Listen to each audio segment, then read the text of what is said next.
tailor my whole presentation to this kind of movie. Like I said, if that's all it takes, I'm not doing it. He said I'm gonna take it all in half. No, she's supposed to be here. Oh, okay. It's Stephanie that's calling now. We have a double. Okay.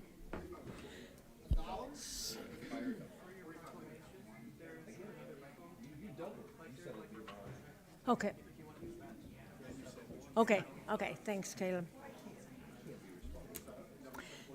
So I'm going to go ahead and call this meeting to order at 6 p.m. This is a regular meeting for the Assembly on Tuesday, May 7th, 2024.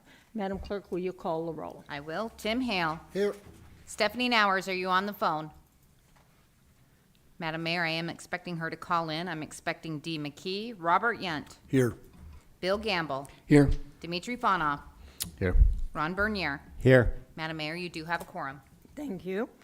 The next item on our agenda is the approval of the agenda.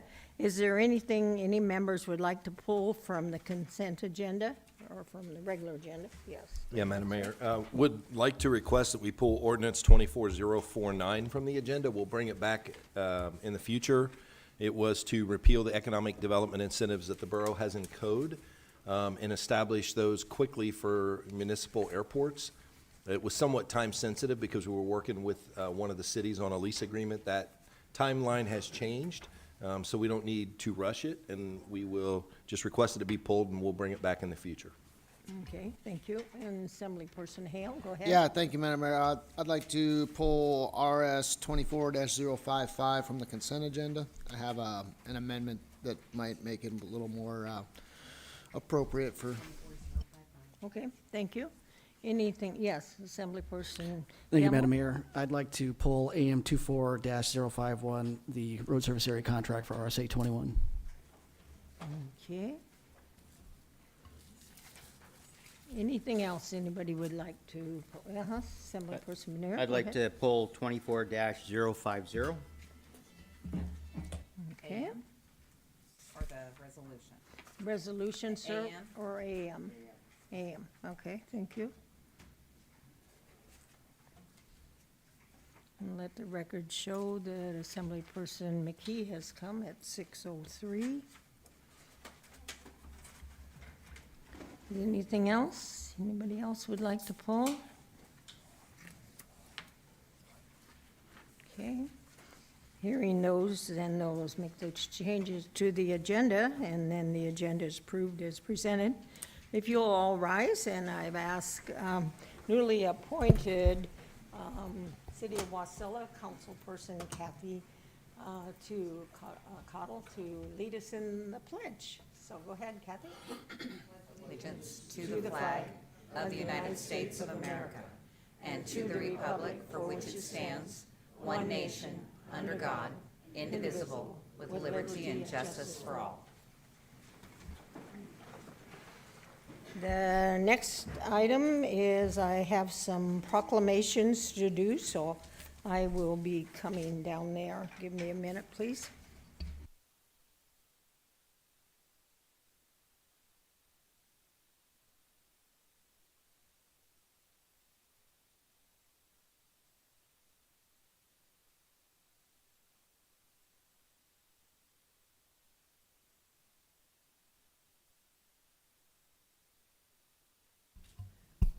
So, Maylin, from Don Young Alaska Job Corps, I have a proclamation for you, if you'll come forward.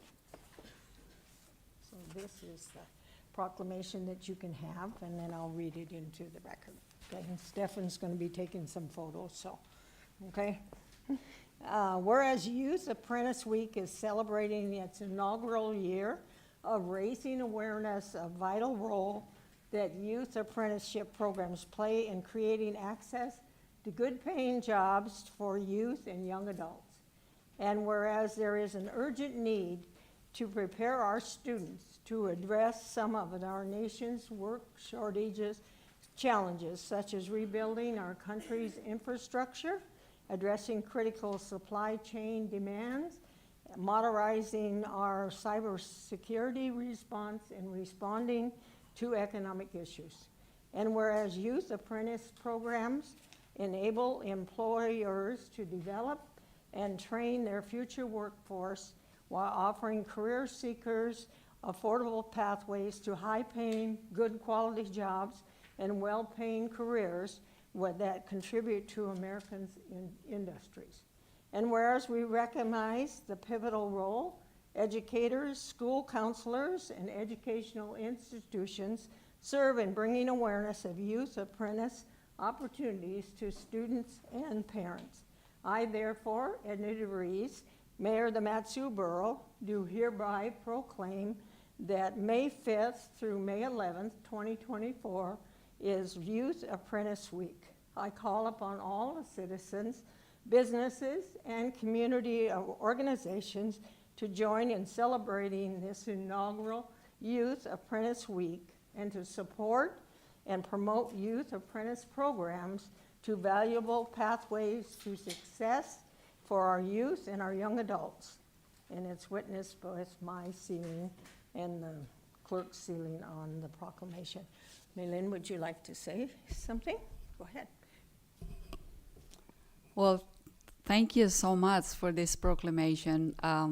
It is a testament for the support that this community support the work that we at the Alaska Job Corps Center as a workforce training provider provides for our young adult in Alaska, and our mission to really supply the workforce need of our state for 30 years, because we are celebrating 30 years this coming June. And this is the first Youth Apprenticeship Week inaugural, so it is very important to us that we are going to mark this year as our pledge to support the apprentices, youth especially, and with the hope of really bridging the gap of unemployment in our state.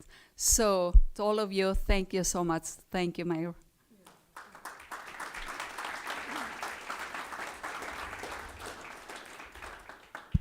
For those of you that don't know, I worked 6 years at Alaska Job Corps Center, so I know very well how they adequately prepare students for the workplace. And we will see you in June for the 30th anniversary celebration.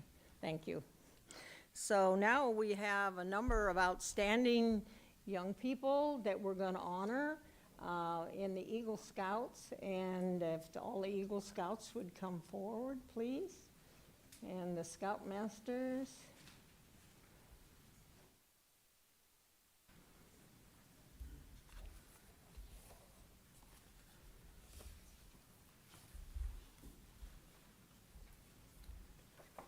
I just have you just sort of stand around here in a semicircle, please. So this is the list and the projects, if you want to do it that way, or one of you want to do it, and then. Come around this way. Okay, we do have a portable mic, if that's easier, or if that would work better for you. Should I turn this one off? Okay.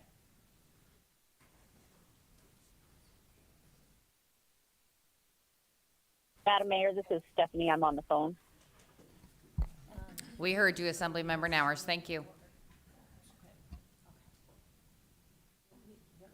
We'll get this organized. Here you go. Adam Johnson of Troop 395 in Wasilla created a band mentorship program. Adam Wargo of Troop 300 out of Wasilla created a Gaga ball pit for the Frontera Spanish Immersion Charter School.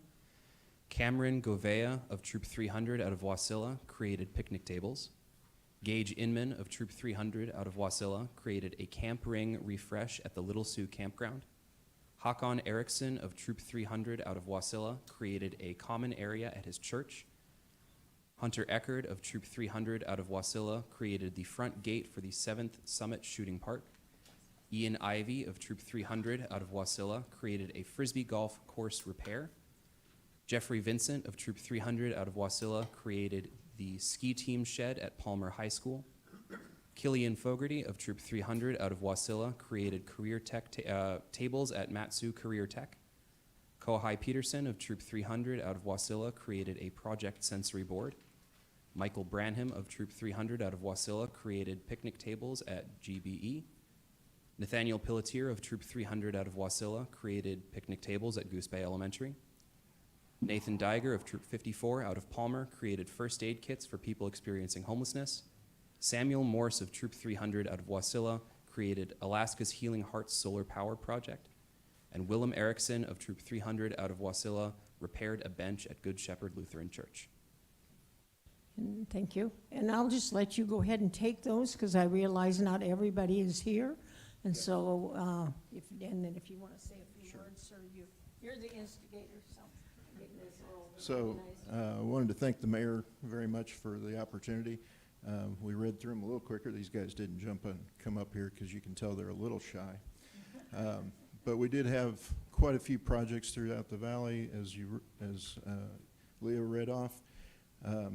Unfortunately, a lot of the scouts have moved on to the next stages of their lives. They're out of state or at school and just couldn't make it tonight.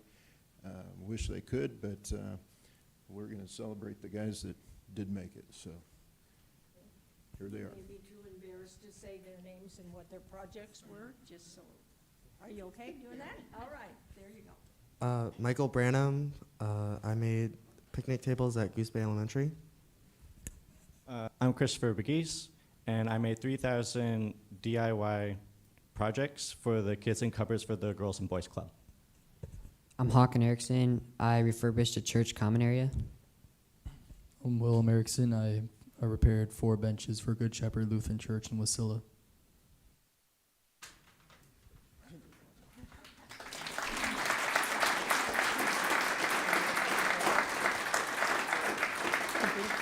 You want me to-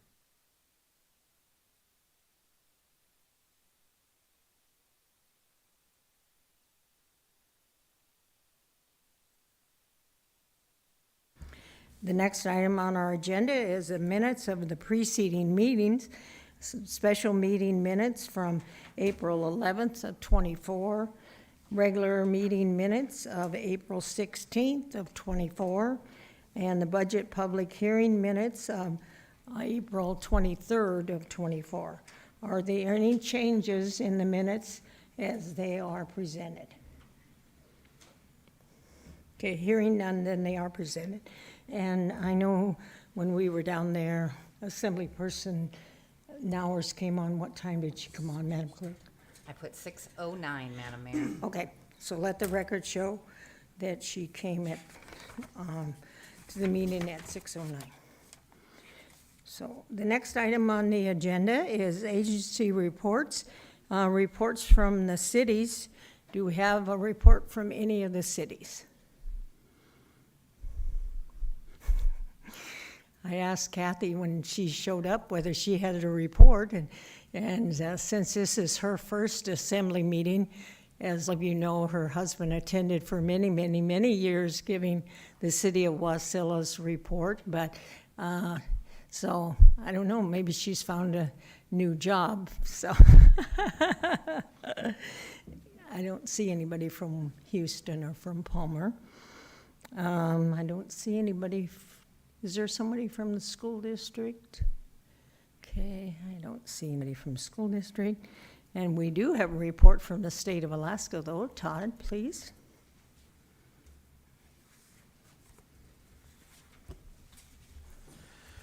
Good evening, Madam Mayor, members of the Assembly, staff, and constituents. Todd Smolden with the Governor's Office in the Mat-Su. I realize it's been a little while since I've given a report, which for you might actually be a good thing. I don't know. But with budget and all of that, I thought I would stop by to see if anybody has any questions. I mentioned at the Wasilla Chamber today that these last days of the session are when entities who hire lobbyists really get their money's worth, because there's a lot going on and it's hard to keep track of. And so I imagine that Mr. Brown, not Mr. Brown, Mr. Harris, Mr. Brown is sitting in his seat where he's supposed to be, but Mr. Harris is probably very busy right now. Some things, I guess, from the governor's perspective and things that maybe you might have questions about. I think the biggest issue probably right now, at least with our constituents and the feedback we're getting, is related to the homeschool correspondence program and the decision that Superior Court Justice Zeman gave. And I think there's definitely some differences of opinion between our Attorney General Taylor and also how the governor feels about the homeschool allotment statute, and what Justice Zeman has said is unconstitutional. And this won't be an exhaustive legal analysis, so Mr. Attorney, please don't hold me accountable, but I will say there's a couple of issues that the governor kind of questions, which one is whether or not, what the difference is between direct and indirect funding or spending, and what that looks like when monies are allocated to a parent and then a parent makes a decision versus if a payment goes directly from a public entity like the borough and then to a private institution. So that's one of the issues that we would like clarification on. And then the other issue is that Justice Zeman wrote that he used the term public organization rather than public institution, which the Constitution describes a private institution as being unconstitutional, but Justice Zeman said a private organization. So if it's really private organization, then that has significant ramifications, because every public body contracts with private organizations. You're going to discuss that with your road service contracts later. So we need some clarification on that. So what has happened is the state has filed for a stay on the decision until reviewed by the Supreme Court, and through the entire process, through the appeals process as well. We believe this offers the community the most security, in a sense, because while the end of the school year is definitely something people are concerned about, what I'm also getting in the feedback I'm receiving is a lot of parents who represent 23,000 students, 24,000 students, who are wondering what they're going to be doing for school next year. And I tell you from the feedback I'm getting, what they're not saying is, I'm going to enroll my child in a neighborhood school. What they're saying is I'm going to move my child to independent homeschool. And that actually will, if that occurs, will result in several $100 million loss of revenue to districts who are currently getting public funds to serve those students, because those homeschool allotment programs are public correspondence programs. So I apologize if that was too long of an explanation, but I don't know how much you've been following that, and I also wanted to see if anybody had any questions. I don't know if I'll be able to give you more information, but I will try if you have some questions. Assemblyperson Bernier, go ahead. That was Judge Eman? Zeman is... He's up for re-election? I have heard that he is up for retention this next go around. Todd's on Through the mayor. on a payroll clock right now, so I Yeah, think he wants to. I'm not going to advocate He's for not, yeah, for he how a has to be person should careful vote of- on that. I'm just Yeah. saying that I think that is true. Yeah. Yes, Deputy Mayor Yon. 23,000 kids, we're talking about 14% of children in the state of Alaska. Homeschool predates statehood. Can we get an expedited decision out of the state Supreme Court? Is that something we anticipate because the fiscal year's coming? Through the mayor to assembly member, yeah, and yes, that's what we have asked for is an expedited day, but also that they would hear the appeal in an expedited manner. Good. I'm looking forward to this decision getting thrown out. We contract private sector bus, transportation. There was a time when the Matsu Borough, and I'm sure other districts have used private sector for cleaning schools. We hire curriculum. We buy curriculum that's created by private sector. It's not any different than a parent taking their kid to a private sector tutor or anything else. So I'm looking forward to this decision getting thrown out, hopefully before the end of June. Thank you. Thank you. Yes. Yeah, Assembly Person Madero. there's a lot of vendors on the list, like Alaska Club for PE, things that we do as a family to go in and, we've got 10 kids that have gone through homeschool or in homeschool and one that's gone through American Charter. And, I know we would go independently if that was the case. Yeah, if I could comment on that through the mayor, I think you bring up a very good point, Assemblymember Bernier, in that what people are sometimes forgetting about this is the private vendors, and also that the correspondence teachers and staff are also public school staff and teachers. So a teacher who works for a correspondence program is a public school teacher. So it's not just the 23,000 students and their parents who are kind of in limbo, but also hundreds of private vendors and also school personnel and staff who work for those correspondence programs. And again, I agree with you. I'm not hearing that people are going to go to neighborhood schools, but that it will be more of an independent homeschool shift. We send 4 of our younger ones to a learning pod that is run by a teacher that when COVID came along, she didn't want to jump through the hoops through the teachers union, so she went off on her own. And I know if the funding gets dropped, then people like that will be taking jobs away from people like that, money that's going into our state, that's helping our economy. And I don't support it in one bit, so.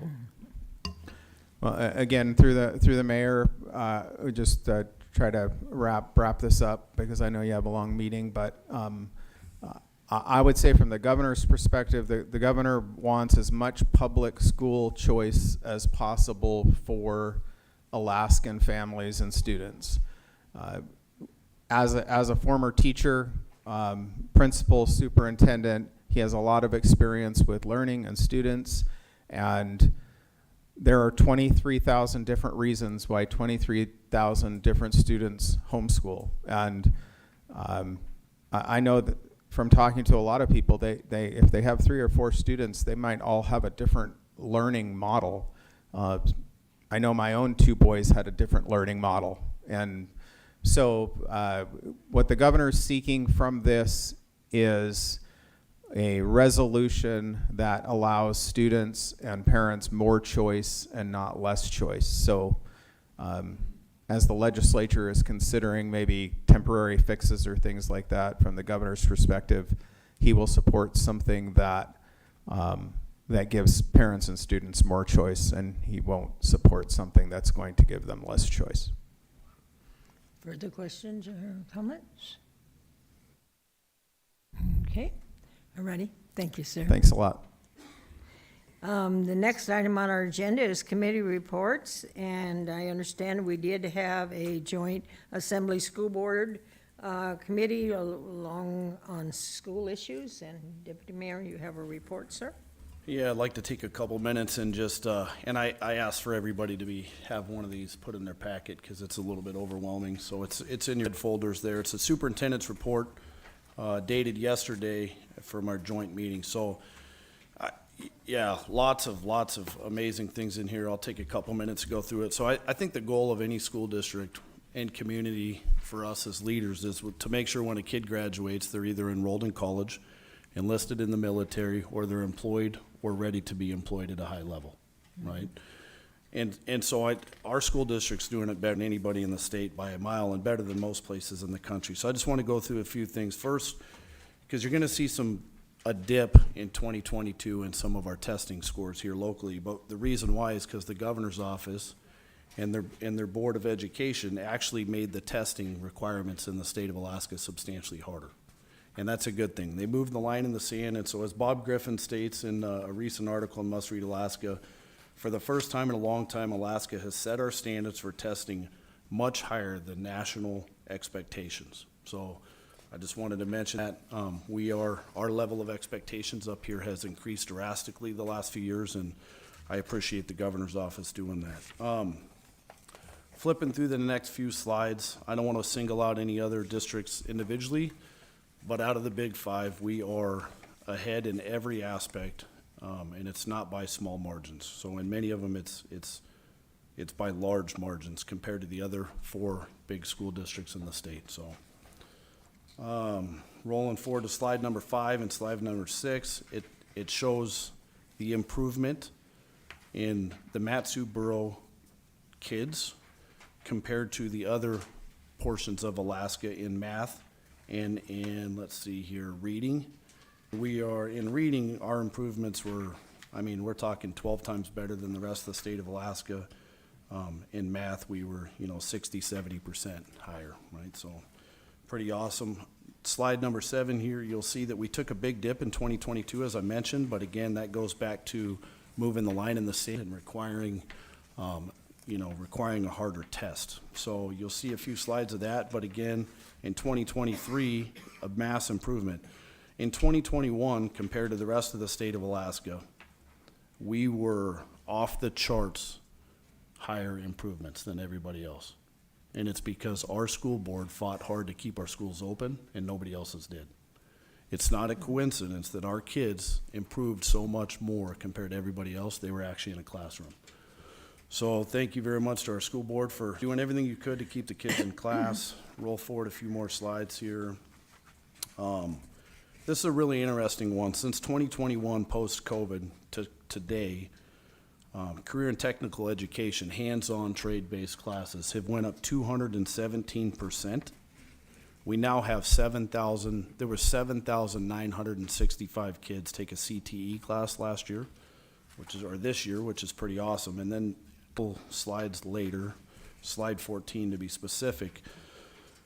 This is really cool. So if you take a child and at any point in high school, they take 2 different CTE classes or more, 2 or more, the graduation rate is 98%. Wow. Mm-hmm. So what you're doing is you're taking the kids that maybe weren't cut out for college or didn't dream of college or whatever it may be, they're hands-on. They want to learn with their hands. They want to build with their hands. They want to do things in the trades. And you're giving them an opportunity to succeed. And now the graduation rate jumps all the way to 98%. You can't beat that. That's pretty awesome. Of all of the graduates this year, actually this would have been last year, of all of the graduates last year, all of them total, 37% of them were CTE concentrators. Just over 1/3 of the kids out here chose career and technical education, which many of us up here come from that background and are still currently in it. That's the direction they're headed in life. And that's what's keeping them in school, to get them across the graduation line, which, so I can't say it loudly. I'm very proud of our school district. I've been one of those frustrated parents in the past. I wasn't the biggest fan of all the AP requirements and different things, but we're going to speak about that next. So our district has forced every kid to take AP classes, right? But it is increasing our test scores dramatically. And so there's a couple of slides there that speak to that. AP participation has increased by more than 6 times in the last 4 years. That's not because kids want to take AP classes, it's because they're being told to take them, right? But then it's creating better results. So, you know, again, just like in sports or in life or in business, when you move the line over and you make it more difficult, you either raise to the occasion or you don't. And our kids are definitely rising to the occasion. So here's the biggest one, because we hear, that for me, this is the biggest deal. We hear all the time that the state of Alaska is 48th to 50th in the country, and that's not a lie. We are in many aspects, right?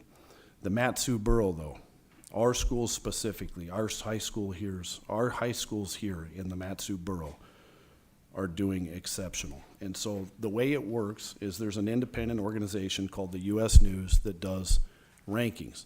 They don't want to single anybody out and make them feel bad, so they not speak specifically to the bottom 25%. If you're in the bottom 25%, they don't name your school because they don't want to embarrass you or humiliate you, right?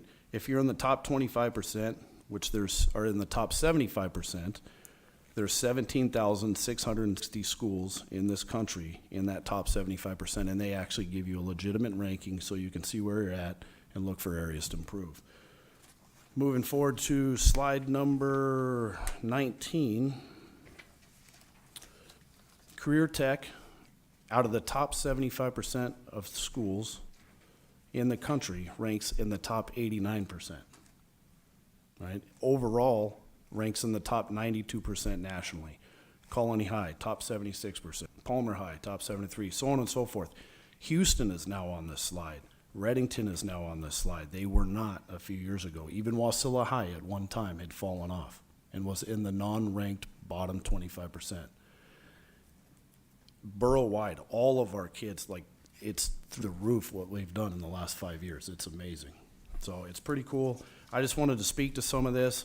Some stuff you won't see in here that I think you'll hear a lot more about this year, and I did ask the district to specifically start telling the story, which is called marketing, right? They need to tell this story. They need to put these out there, not 20 slides at a time, but 1 to 2 slides at a time, small bits and pieces, so that people can dissect it and understand it and really show off what our kids are doing. And then also to do the same thing for our charter schools, because most people don't realize this. Our charter schools in the state of Alaska are the #1 ranked charter schools in the United States of America, right? Using the same public money, the same structure, the same teachers, and we're the #1 ranked charter schools in the country. Why is that? It's because it requires and allows for parent involvement, right? That's why they're #1, right? And so, and we'll hopefully be expanding charter school options in the Mat-Su Borough here next year. So I did ask the borough to start, or the district, pardon me, to start telling this story on their Facebook page or in marketing or in conversation, however they want to do it. There's some amazing results in here. They're doing a great job. Again, I'll say I was one of those frustrated parents at first with the AP thing, but you know, for my first 2 kids, it was a breeze. For my third one, it was not, but it brought out the best in him. He got through it, and everybody else will, and because of that, they're improving dramatically. And so I appreciate that. I appreciate what the school board's doing. Yeah, thank you. Thank you. The next item on our agenda is Assembly Public Relations. Is there any Assembly Person Hale, go ahead. Yeah, thank you, Madam Mayor. I just wanted to mention that Butte Community Cleanup is next weekend.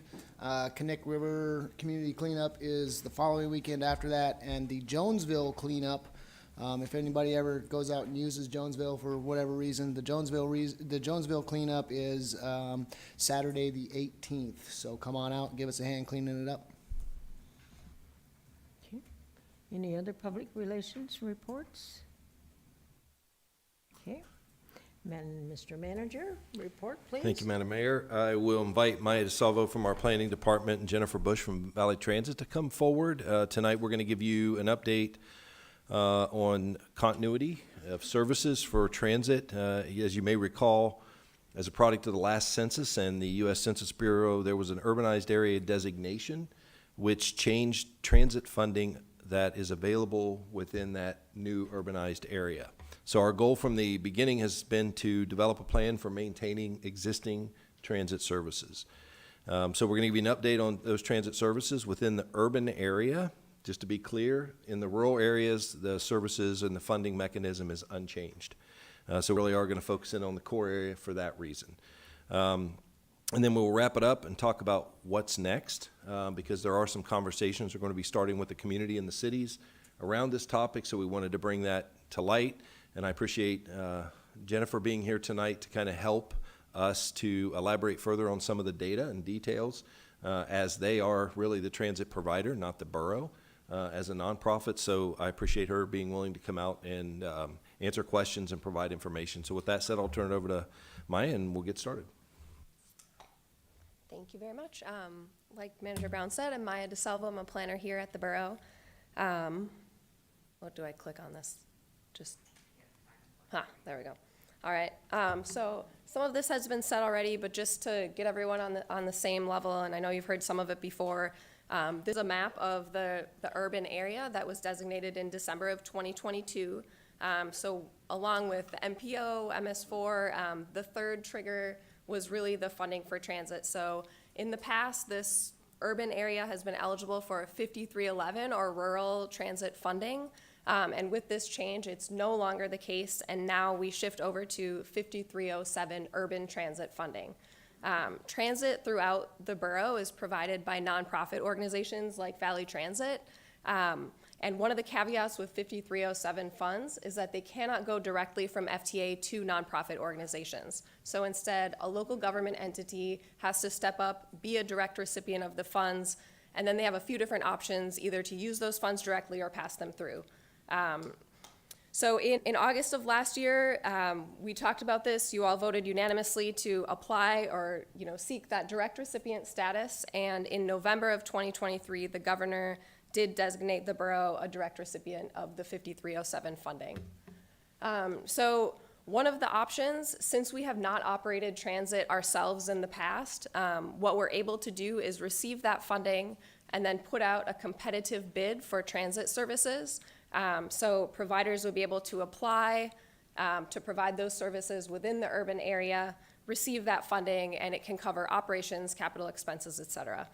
So the contractor or the transit provider would still have to be responsible for meeting those different federal requirements under the FTA Contractors Manual, which is a thick list of tasks. But fortunately, these providers are used to utilizing FTA funds, so there are really similar requirements with the different types of funding.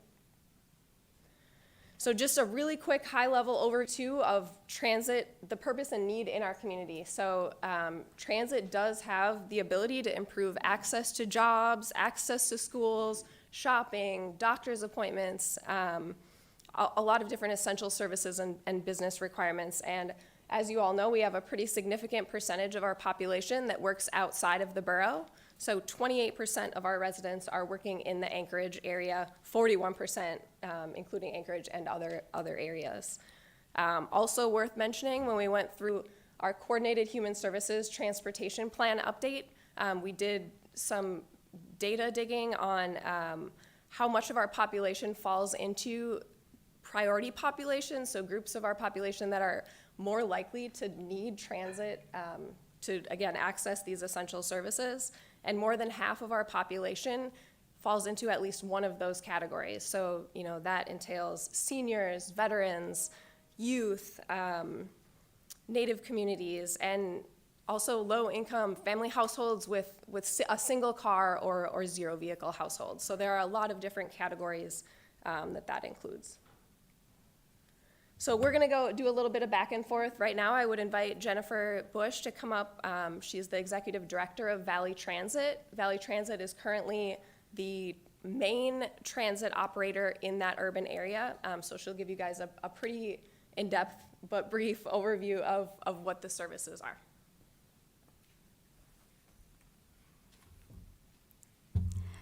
Thank you for having me. My name is Jennifer Bush. I am the Executive Director of Valley Transit. I've been working there for 13 years, and I've lived in the borough for 20 years. I graduated from Houston High, great school then, and looking forward to my children going there eventually. always exciting with public transit. There's always something going on. So now the excitement is going from going from rural to urban.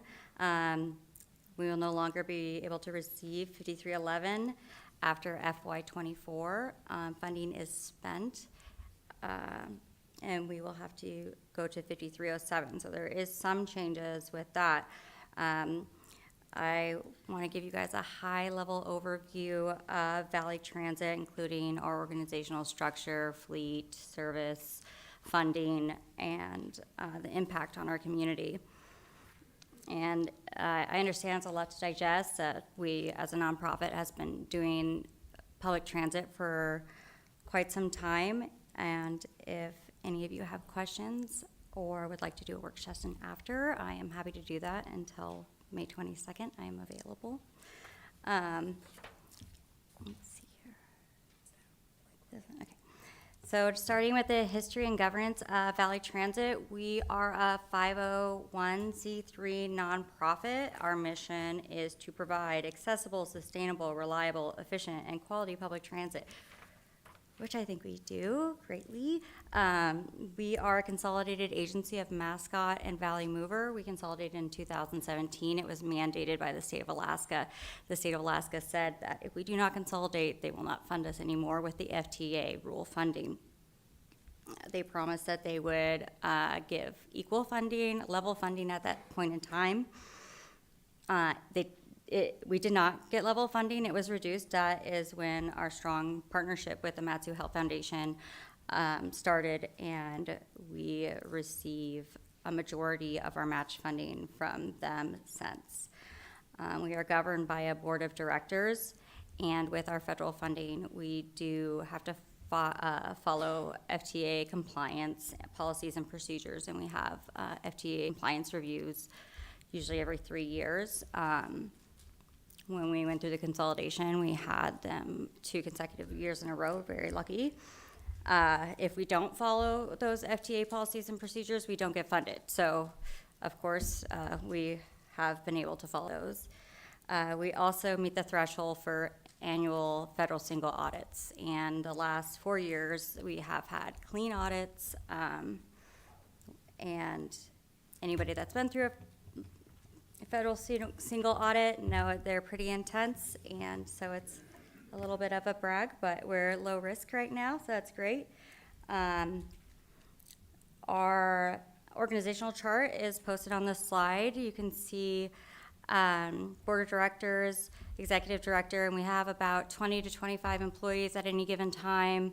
There's 3 administration management staff. The rest are drivers, maintenance, or dispatch customer service. Nationwide, there's been a driver shortage. Another little brag, Valley Transit hasn't had that issue. We are able to retain drivers and keep them. We're very lucky that has not been an issue or created an interruption in service like other areas. So for our service, we have 2 different types of public transit service. So both of our services are open to general public. The more tricky one for people to understand is demand response. The graphic shows 9 different zones. That's on a zone-based fare that's within the valley, and it's not a fixed route. It's based on reservation. So anyone can call in, make a reservation, and we have a scheduling software that will put them on a vehicle going the same direction at the same time with other passengers, hopefully for the most efficiency. So you can choose a pickup time or a drop-off time. Say you have to be at work at 8, so you say, I want to be dropped off by 7:45. It will calculate the time to get there and pick up the other passengers to get a person on time to their location. It's a zone-based fare, like I said. It's $3 for general public and $2 for senior and youth, so that's how many zones they travel through. So if someone lives in Wasilla and works in Wasilla, it's $3 if they're going back and forth to work on demand response. Commuter, more traditional, it's like a fixed route between the valley and Anchorage. and we have 14 round trips Monday through Friday and 4 on Saturdays. $7 one way, $10 for a day pass, $120 for a monthly pass. We have stops, park and rides at Meadow Lakes, at our location there at mile 50 of the Parks Highway, the Sewer Meridian Park and Ride, and Trunk Road Park and Ride. We go to the VA and the Downtown Transit Center and Museum. We do have a lot of local contract and partnerships, so people that can ride the bus fare free to them. One of those is U360. It's an after-school program, and in the summer at Wasilla and Houston High, Valley Transit is able to bring those children home or youth home after so they can participate. Veterans are able to ride fare free when they show their VA healthcare card. Center for the Blind has an approved list of clients that they serve that ride for free. UAA students and staff get to ride fare free with showing their card. ConocoPhillips, we have partnerships with the Department of Health and Social Services for families getting to jobs, job training, job search, child care, where they get a ride fare free. Those partnerships really boost ridership and really help with match, because fare revenue cannot be used as local match, but those contracts and local grants can be. So it gets those agencies from purchasing their own vehicle, having that expense on them, and using public transit, boosting the service available to everyone, and is also used as match. It's a great win-win.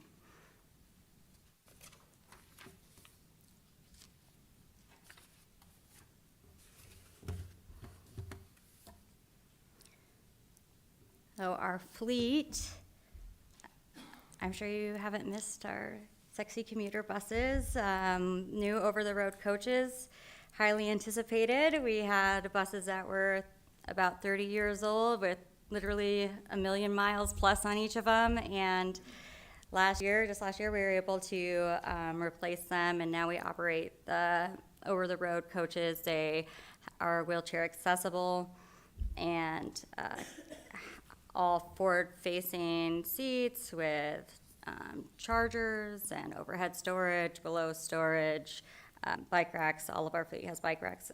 Our demand response fleet is a minivan, SUVs, and cutaways. The demand response fleet is largely past its useful life, but we did get an announcement in FY23 to get four-wheel drive transit vans, but the state of Alaska still hasn't got that contract out yet. So coming soon, replacement of some of the fleet past its useful life on the demand response side will be transit vans.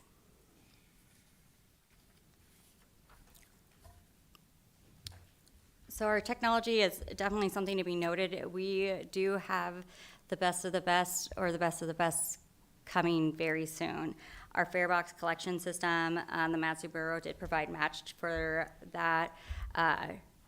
Are the best farebox collection system, is the best farebox collection system you can get. So we went from tallying every ride on a piece of paper and importing it to a data Excel sheet for all the data, to now we get to drive into the bus and probe it, and all the ridership data is downloaded.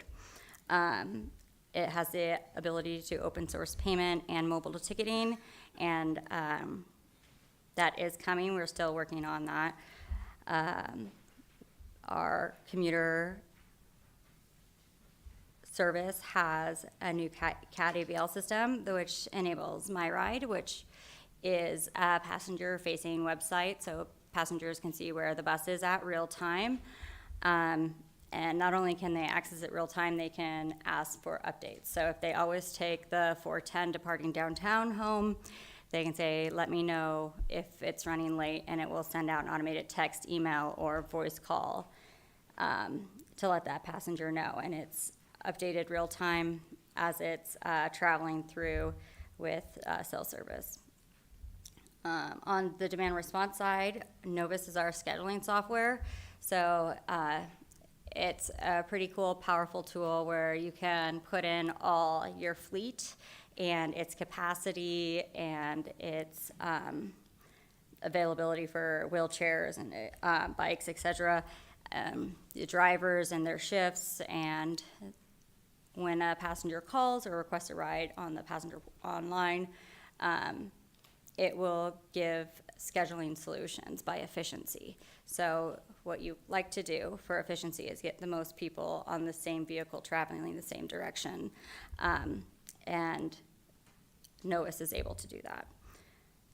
Driver Mate is the tablets that the demand response drivers have that talks directly to NOAS. So real time, as people cancel a ride, schedule a ride, customer service and dispatch does, it notifies the driver.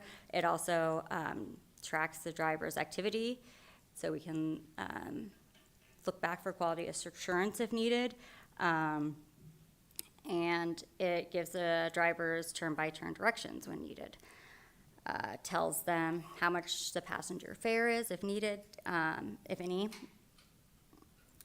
And notifications is pretty straightforward technology, but it is very useful. It helps definitely cut down on no-shows, so it's a general notification that can go out to passengers either the night before with a text, email, or call, whatever their preferred method, the day before, and then about 15 minutes upon arrival. And then the newest feature that we have is passenger portal, so people can go online and request their rides that way. And that's the graphic that you see. It's pretty simple. You can go on there, choose the day, where you're coming from, what time you want to be dropped off, and request the ride. It will show it on a map and go into our dispatch to be approved. You can pay for your trip on there as well. And there is a delegate module, so say you want to set up rides for your daughter, you can be an authorized delegate. Say, I can't pick up my daughter from school on Monday, but she needs to go to the dentist and do the rides and pay for her fare, get it all set up for her.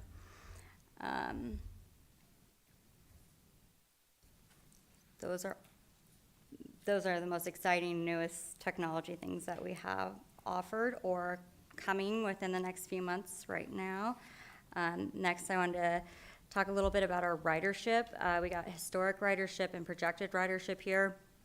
I started in FY19, so right before the pandemic, to give an idea. It's broken out with the top line is overall, the pink is commuter, and blue is demand response. FY24, and then projection on to, you can see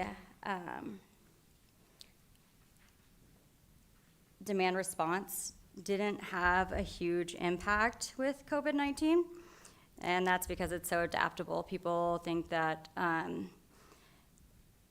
we need a fixed route in the valley. That's the traditional way that transit works, but our geographic makeup is different, and transit is changing, and microtransit, dial-a-ride, rides on demand, demand response is a premium service at a more efficient rate. It really gives you that dependability and adaptability at the same time. So our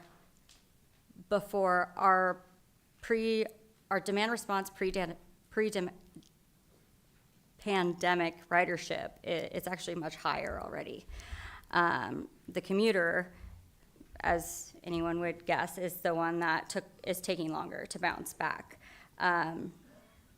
But we are near our pre-COVID numbers, and we'll be surpassing them within about 2 years, and that's pretty conservative projection. And FY19 wasn't our highest ridership at all.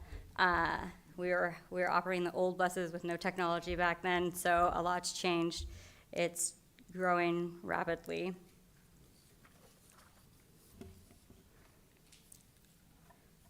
All right, our funding, federal funding, why we're here.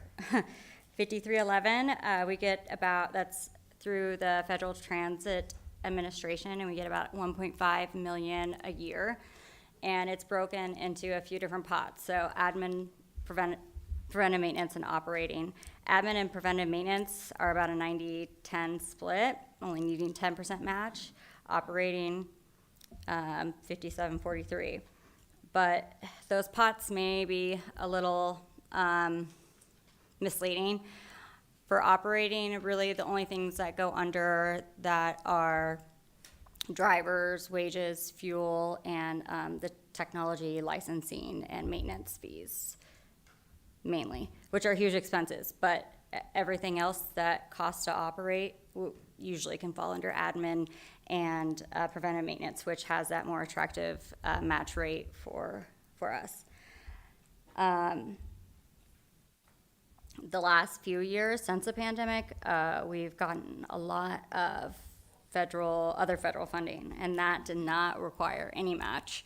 Those are listed. I broke out what we reimbursed and by year and funding source.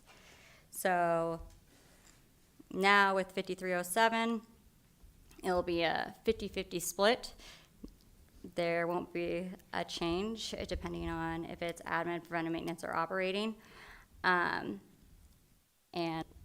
so there'll be a lot of unmet match need to continue the service as is.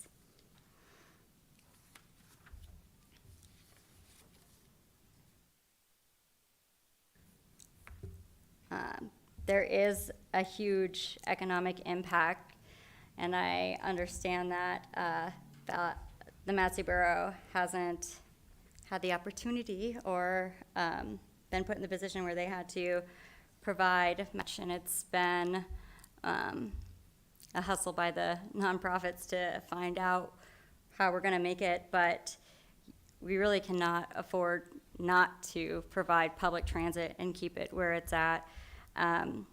APTA, they do a economic impact study, and it's really in depth, and it's nationwide. It goes into the jobs created by the transit agency, by the equipment the transit agency buys, by the real estate, the jobs that people are able to get to, things like that. So direct and indirect, and it's a 5-to-1 return. The state of Alaska did a study. They hired a firm to do a study in 2022 of public transit entities in Alaska, and Valley Transit showed a 3-to-1, almost 3-to-1 return. It wasn't as in-depth of looking at all those indirect or induced factors, but still a 3-to-1 return. So I have a little fair box down here just as an example of how much it would cost to travel between Wasilla and Palmer with public transit today, Uber and Lyft, or a taxi. And it's a substantial difference. And it's a substantial difference to people needing to go to healthcare. They won't. And then it will end up being an ambulance ride. Or trying to take a job. They can't afford to pay $90 plus tax or not tax, but tip to go to work every day in a taxi fee. People will not take jobs or get health care. They do not have access without public transit. So it's really, it is an investment, but it is an investment that has to be made for an effective community. It's an essential service, and it might sound like a scenario that might happen, but it is a scenario that happens every day here, and we are making that impact. We used to do something called March Madness and give out a pass in exchange, do a competition, and we give out 1 free month pass if you tell us how riding the bus has affected you. And we got passengers that talked about being able to take higher paying jobs that they never thought they'd be able to do, or get health benefits that were dearly needed, or save up for a down payment and buy their first house for their family. Without public transit, they won't be able to do that. They won't be able to make it from struggling to a comfortable life in the Matsu. So our commuter bus, we don't really get demographic information generally. it's easy as getting on and paying the fare. Demand response, we can get a little bit of more information if they would like to volunteer it when they make the reservation. So in March, just to give an idea, we gave 4,335 rides. We have tracked that 751 of those were veterans going for healthcare. U360s, or the after-school program, there was 224. People going to work just on the demand response side was 575, 138 riders to UAA. The senior shopping bus, so seniors going to grocery store, 82 people, and an additional 165 youth were riding just in the month of March.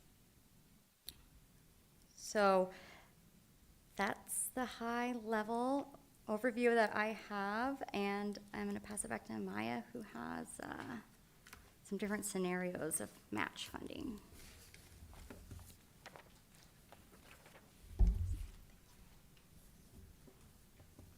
All right, I'll just do a pretty quick wrap up here for you guys.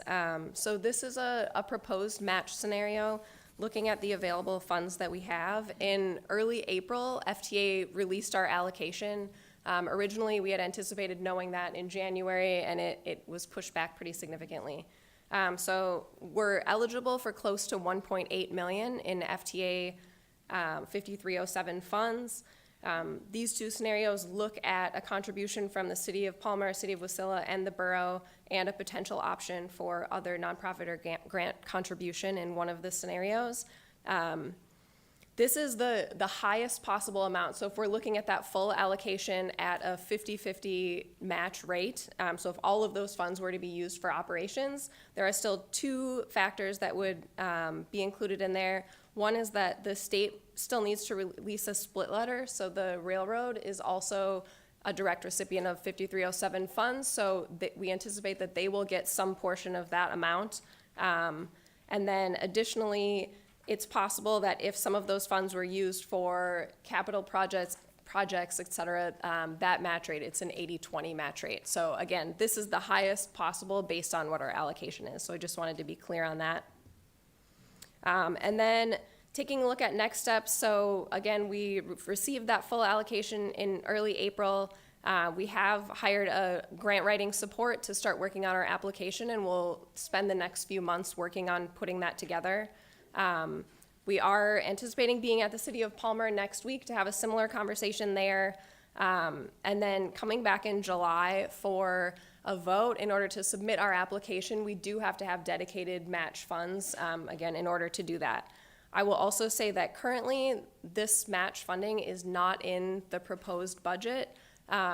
So Manager Brown can speak to that more if he would like, but I just wanted to mention that since you guys are currently in deliberations. From there, again, this is just a rough timeline of the pieces that would need to happen next between developing an RFP for services, issuing that RFP, and some of the ends we would tie up with the application itself. But, yeah. Thank you, Maya.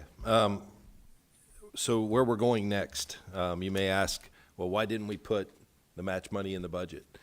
We did not even get the FTA letter until April 4th, I think. By then, the budget was already published. I've expressed that the issue here, from my perspective, is one of timing. And some of it is you don't flip on a dime, rural to urban, and expect two cities and a borough to figure that out. I mean, we're on a different fiscal calendar than the federal government. So this funding is coming on a federal fiscal year calendar, which begins in October.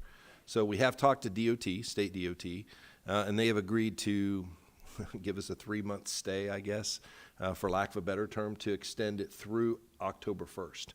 What we're going to do tomorrow, we wanted to get this update out, is I'm going to send a letter to the DOT commissioner and probably include our governor's office rep here in the room, and request that DOT look at options to extend the funding until July of 2025.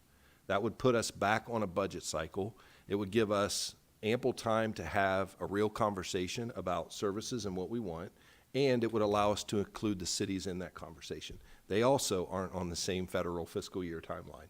So I think it's unrealistic to expect the community to turn this thing in a matter of a few months. I mean, the procurement process alone should take 3 months. And so we're going to continue to move forward with the grant application and whatnot. In the meantime, we're going to reach out to DOT. We do think there are some viable options for extending beyond October of 2024. So we're going to push on DOT to see if that's possible. We've seen some other municipalities in the lower 48 that have already walked this out, and there were alternatives. It didn't require us to figure it out in 6 months or less. So that's going to be our way ahead. We're going to push, we'll update. We'll see. We'll probably come back to you in July for an update with some more information, but that's kind of where we are. So we will be talking to the cities. I know Mayor Carrington invited Maya to come in and provide a similar update to the city council, and we're looking to do the same thing with Wasilla and have that conversation about different scenarios and how folks might have time to adjust to that. So that's kind of where we are. We're happy to take any questions if you have them, but we wanted to kind of roll this out and give you another update. This process, since the census designation, whether it's the MPO, MS4, or transit, has not been on schedule. So we take the information as we get it from the federal government and the state, and we're going to roll with that and do our best given the time that we have, and we'll come back when we have more information. Deputy Mayor Yount, go ahead. Yeah, real quick, thanks for the update. This is impressive. I've seen the buses around for a long time, but I've never seen the numbers like that. I wasn't surprised to see how many people take advantage of this going to Anchorage per se, but I never expected to see that many people that used it locally. So yeah, appreciate what you're doing. Thank you. Assemblyperson Vanoff, go ahead. So if you could switch to a previous slide. So Manager Brown, so best, I guess, the total that local needs to match is 1.7 million out of the two scenarios, 1.4 and 1.134 is what we need to plan forward for the, assuming next year budget. Is that, am I understanding correctly? So through the mayor to Mr. Fonoff, our worst case, if you will, from a financial match perspective would be scenario one, and it would be just shy of $1.4 million. Now that assumes the cities agree to participate. That's their decision. We came up with a way to spread the cost out proportionally based on population. So that's what that represents. Now, having said that, we recognize that of that $1.776 million, and Brian Lindenmood sitting here in the room from the Alaska Railroad, that a portion of that is going to the Alaska Railroad. We don't know how much yet because we haven't been told that yet. But that will deduct from that 1.776, and then our number would likely be less than $1.4 million. But yes, that's what we could be looking at next year.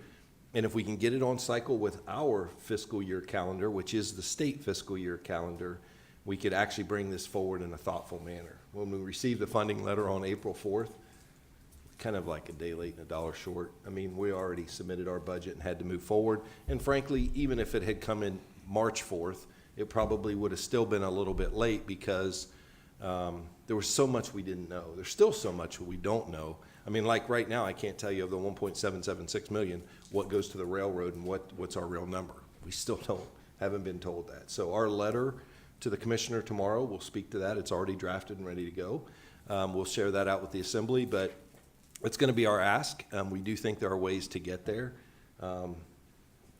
ways to kind of bridge this funding so that we can have a more meaningful conversation in the next fiscal year budget cycle.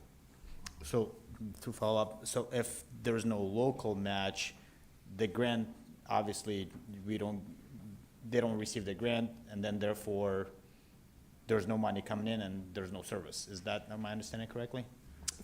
That's correct. Yeah.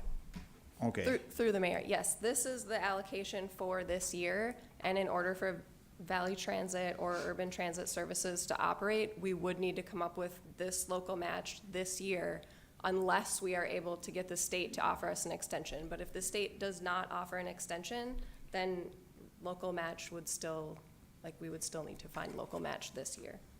So is then the numbers based on how much is that transit is being used, if it's used double amount, does this amount grows or how does that portion works based on the usage of it? This is the maximum allocation of 5307 funds for the borough's urban area for fiscal year '25. So this is the most money that we can get from FTA. With a one-to-one match, that brings it up above $3 million, the total amount that's available. But yeah, it will not grow more than that. I can also say, as far as utilizing the funds, if we were to apply for the funds, you are able to utilize them the year of allocation and an additional 5 years forward. So if all of those funds weren't used this year, we would still be able to use them in future years too, just for clarity.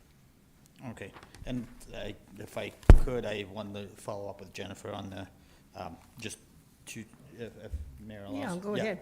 Jennifer, would you I mind? wanted Thank to ask you. you, one of the things that I briefly, you touched on a demand response for the local people to, how does that works, and how do people schedule, and how much notice people need to have? Because I mean, that's significant difference is what it costs to actually the consumer, but a lot of people might not even be aware of that even available. So I'd like you to give a little better explanation, and where can people follow, whether it's through app or through online, or how that system works currently, and do you intend to bring more people? So obviously you'll get more. Can you fill us in a little bit on that? Yeah, so people not knowing is something, and it's, yeah, we're growing so fast. We would need more vehicles. It's like something that you kind of want to advertise, but you don't want to overpromise either, because the more people you have on a bus at one time, the more efficient it is, and that's what we're going for. But we don't want to have so many people calling in that we can't provide a ride, and they don't call back. How it works now is you can call in or go to Passenger Portal online and request a ride up to 2 weeks in advance or same day, but it's based on availability. So our scheduling software is able to tell if we have a driver on shift and what the vehicle capacity is, and schedule. And it can be a subscription that is ongoing. So if someone has the same ride, for instance, to go to work Monday through Friday, 8 to 5, once it's made, it can have no end date until they call and change it or cancel it. And the zone-based, so the person would, as right now, general public's $3 is what I'm seeing on this slide, correct? Yeah, $3 through the. So doesn't matter how many, what's the distance they're traveling, it's still the same amount of those who are lucky enough to get, scheduled or matches the schedule. How does that work? It's $3 for general public of zone that's traveled through. So if you live in Wasilla and are going to work in Wasilla, it's $3. But if you live in Wasilla and you're going to go to a destination in Palmer, that's 2 zones, it would be $6. When you make the reservation online, it will tell you, or over the phone, the customer service dispatch will tell you what the fare is.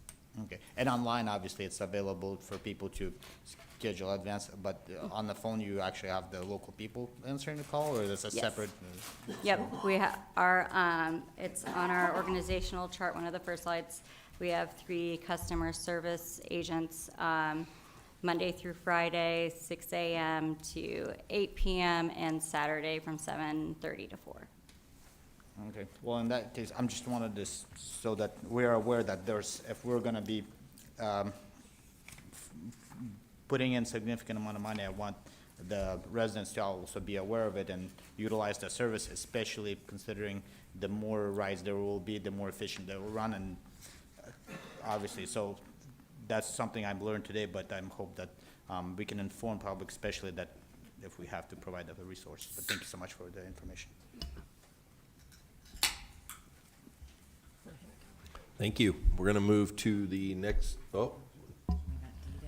Jennifer, we got the great presentation. I got a- Assemblyperson McKee, go ahead. Yeah, thanks. And I might be missing something, but when I look on page 6, where it shows services, I guess this would be for Jennifer, I'm not really sure, but it shows Big Lake and Port McKenzie and Meadow Lakes and all that, and that's under, I guess that's under the rural, the old one, the 5307. But then when you go back to page 1, the first page here,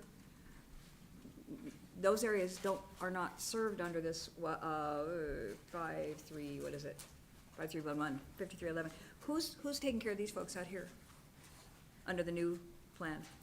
So we do have additional transit providers outside of the urban area who are connecting in. So Chickaloon Area Transit is coming from one direction, and then we have Sunshine Transit that's coming from Talkeetna. So we do have connector services, but they're still eligible for the 5311 rural funding. And additionally, you know, a lot of the rides provided by Valley Transit are either originating or ending in the urban area. So they were not eligible to apply for the 5311 rural funding because of that. So even though some of their rides may start outside of the urban area, they're still not able to get the rural funding for that.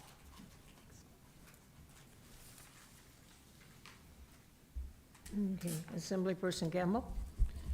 Assemblymember McKee kind of stole my question. So, Jennifer, great presentation, by the way. Will Valley Transit only be operating now inside of this small urban area? No, so you're still going to be operating, so will you still receive the 5311 funds? Not at all. Okay. Also, I had a question about the funding. You had it broken down here. Get to it. Yeah. So in the 1.8 million 5307 funding, you had it broken down to operating, planning and capital, handicap, and wheelchair, bike accessible. Is that all included in the 1.8 million, or is that only the operating one-to-one? So that's just a breakdown of what you can use those funds for. So depending on how they were used, again, that match amount might go down. Essentially, if we put out a bid for services, a proposal could come in and utilize the majority of what they need for operating and a small portion of them for capital, depending on what the needs of that provider were to provide the services. So, you know, maybe 10% of their proposed budget would be towards capital expenses. Or if the borough decided to invest in a transit development plan to learn more about what is happening in our region and our community, and we could also use some of those funds ourselves for planning purposes with an 80-20 match. So just showing the example, again, capital projects like ADA and bike and pedestrian connections to transit services, those are at a pretty low match rate. So if that were something we wanted to pursue in the future, we could also consider that.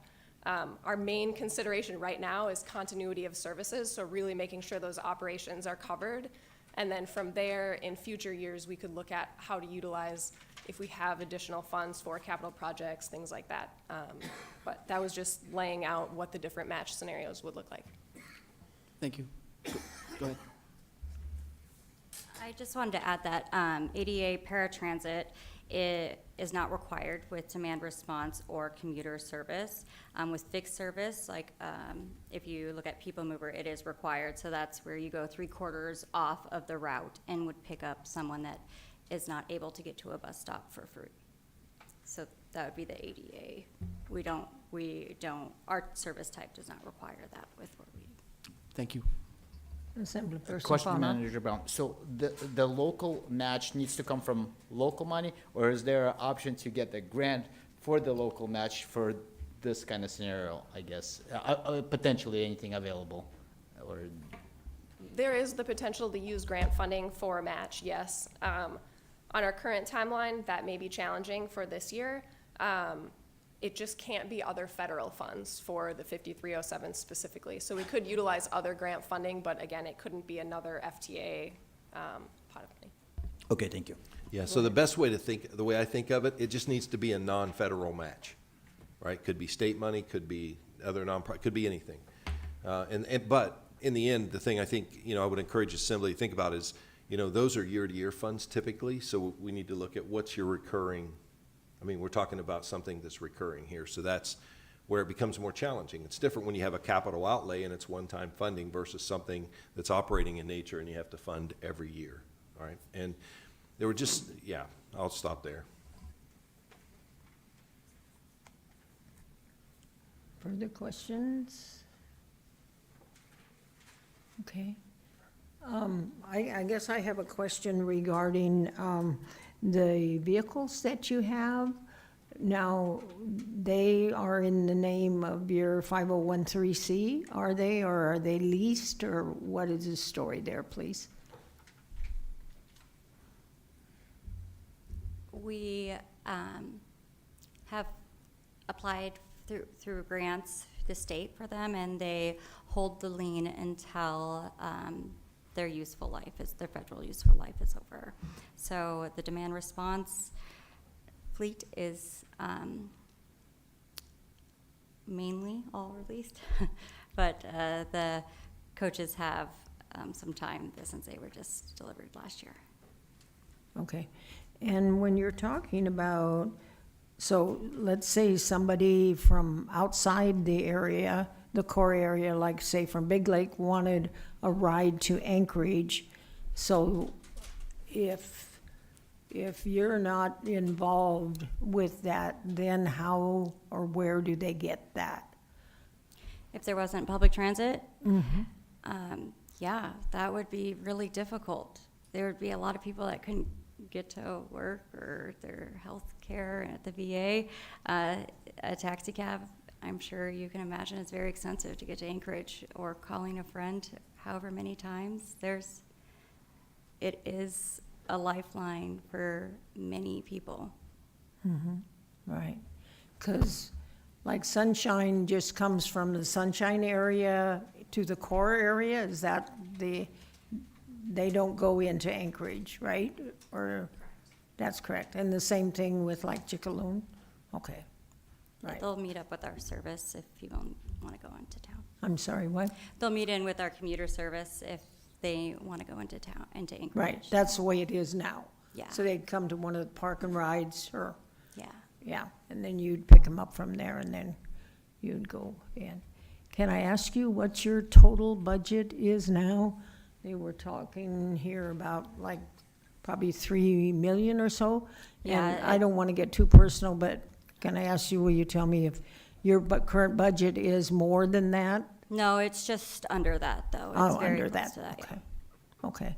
And how do you determine, or do you need to, for your grants, determine that, let's say I see where you have like 4 rides into Anchorage on Saturday. How do you determine whether those are really needed? Or do you ever do that analysis? Yeah, we Okay. do a lot of analysis. Okay. And ridership projection and pulling of ridership when we change anything with service, if we have to reduce, or if we can implement more service, we pull our ridership a lot. Right.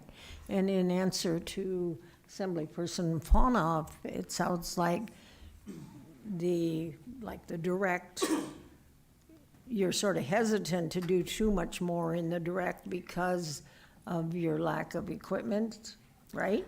With demand response, it's a great service, and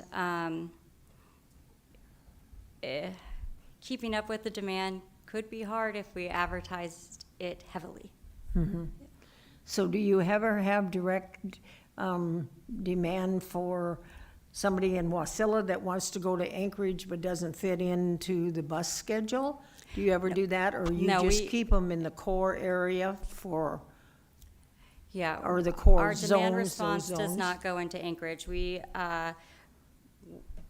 do not compete our services. So we wouldn't want to put demand response service and people think, I'd rather take Yeah. a van by myself than, Yeah, or whatever. they yeah. don't, I don't want to get up at 5 o'clock in the morning, go to Anchorage, I Right. want to go at 10, but you don't have a bus then, so I We do can't have call. 14 round trips, so there are a lot of options, and they're going to have to get on one of those, yeah. Okay. Yeah. Right, okay. Anybody else have any other questions? Okay, go ahead then, sir. Thank you, ladies. I'm going to invite Ms. Morrissey up, our Community Development Director, to give an update on the Library Citizens Advisory Committee. Since that's coming forward, we have some information coming out shortly. I'll turn it over to her. Thank you, Manager Brown. Madam Mayor, Assembly members, I am Jillian Morrissey. I'm the Community Development Director, and tonight I'm going to be providing an update on the Library Citizen Advisory Committee. Some of what I'm going to be sharing tonight is a bit repetitive, but I just want to make sure for the public that are here and maybe listening online that everyone understands the full picture. So at the beginning of April, this body passed ordinance 24039 to form the Library Citizens Advisory Committee. This committee is going to serve as an advisory capacity to review challenge library materials. For the purpose of clarity, I just wanted to mention that the Library Citizen Advisory Committee does not replace the Mat-Su Borough Library Board. The Library Board is tasked with a different purpose and scope than the Library Citizen Advisory Committee. And if you wanted to learn more about the Library Board and their meeting schedule, you can visit online under our website under the boards. Applications open for the Library Citizen Advisory Committee after the passing of the ordinance, and we have been accepting applications. Currently, you can see all of the individuals that have applied for a position on the committee under the vacancy report, and that's available under the clerk's office. Currently, there are 22 individuals that applied for a position on the committee, and I was going to break those down just into the districts for you, just so you could see the numbers. So we have 6 individuals that have applied in District 1, 2 in District 2, 1 in District 3, none in District 4 at this time, 2 in District 5, 1 in District 6, and 10 in District 7. So applications are still open. The mayor will select a chair, a vice chair, and 5 members and 2 alternates out of these applicants to serve on the committee. The mayor announced last week at the special assembly meeting that she would like to bring forward her appointments for the committee to this body for consideration on May 21st, so the next regular assembly meeting. Once the appointments are confirmed, the Community Development Department is going to work with the chair and the vice chair to facilitate the advent of this committee. There's actually quite a bit to do. So that includes working with the clerk's office in order to notify appropriately. It also working with borough attorneys to provide training for the open meetings for the committee before they convene. Securing this assembly chambers here. We will also be providing live stream services for the public. And we also will need to acquire materials and providing any other resources or administrative functions for the committee. Additionally, it's worth noting that the borough web developers and GIS team, who are amazing, have been instrumental in helping provide a public-facing page for Library Citizen Advisory Committee. That link is actually live right now. You can find it under boards and committees under our web pages. But we are going to be adding more to it, and the idea is that it's designed, our future design and development is really to have an interactive platform that the public and the committee can use so that folks understand this open and transparent process. After I'm doing this report this evening, tomorrow we will actually be updating that page and you'll be seeing a lot more information, and I was going to share with you some of what you can be looking for as of tomorrow. So the application for membership on the committee is still open and live. You can go there right now on the page and see it there. Once the assembly has confirmed membership for that committee, you'll also see the members that will be on the committee, the ordinance, the meeting schedule once set. Right now, the way that the ordinance was written is that the committee will be is tasked to meet quarterly, but they can meet more often if necessary or as they are available. There will also be the live stream link for the meetings. There will also be an online library reconsideration request form for patrons that they can fill out at their leisure on their own devices, or they can use one of our library computers to do so. There will also be a dashboard with the status of the library materials being requested for review, and so if materials have already been reviewed and there's been a decision, folks will be able to see that. If they're still in the queue and haven't even been looked at for reconsideration by the committee, you will also be able to see that. So the status of every individual request. There will also be meeting minutes once they convene, and of course the Library Citizen Advisory Committee resolutions. I will be providing an update at the next library board, similar to this presentation that I did tonight for all of you, and that's on next week on the 14th of May. And if there are folks out there, the public have any questions about this, they can reach out to me, Jillian Morrissey, in the Community Development Department, and I also welcome any questions that you may have. Does anybody have any questions at this time? Let me just, Assemblyperson McKee, go ahead. Yeah, I was wondering, and maybe I missed it in there. At some point, one point, Manager Brown and a bunch of us, we're talking about a notification for any kind of book that was checked out. You just hit a button and it goes to the email associated with that. How are we on that IT thing? Through the mayor, to Assemblymember McKee, I have heard of this and I looked into it, and it sounds like, so we are part of a network that is statewide, and so whether you're in Juneau, Ketchikan, Fairbanks, or wherever you may be, or in here in the Mat-Su, that is possible. Every single one of the entities from the, Ketchikan, Juneau, Fairbanks would have to opt into that option for notification. And so it is possible, but it's going to require some effort with all the other entities in the state of Alaska in order to be able to provide that. And who's actually setting that up? Are we doing that internally with our IT department? Or No, are we no, going to no. the state, or? So, Member McKee, it's actually a statewide Yeah, I know, I realize that. system. Yes, it's not internally to our IT department. And generally, the wheels of government turn slowly. What kind of action do we see there? To your point, we will need some time to work with other entities and figure out how we move forward. And again, it will have to be a consensus among the different entities to move forward with that. So marketing would be a good idea here. Thank you very much. Thank you. Let me just further clarify also is that though our aim is to do the assembly confirmations on the 21st, in order to be considered, to have your nominees considered at that time, they really need to be into me by the 13th, because they have to be advertised on the agendas. And so it's not a matter of the morning of the 21st or the 19th or something like that. We do need them. I think the cutoff date is that? This Friday. This Friday. So that is what, 10th or 9th? The 9th. That would be the 10th, Madam Mayor. Okay. 10th. So anyway, just wanted to know that. Let everybody know that it's not a matter of waiting until, the 15th or something. Okay. Anybody else have any other questions? Okay. I did have one. Mm-hmm.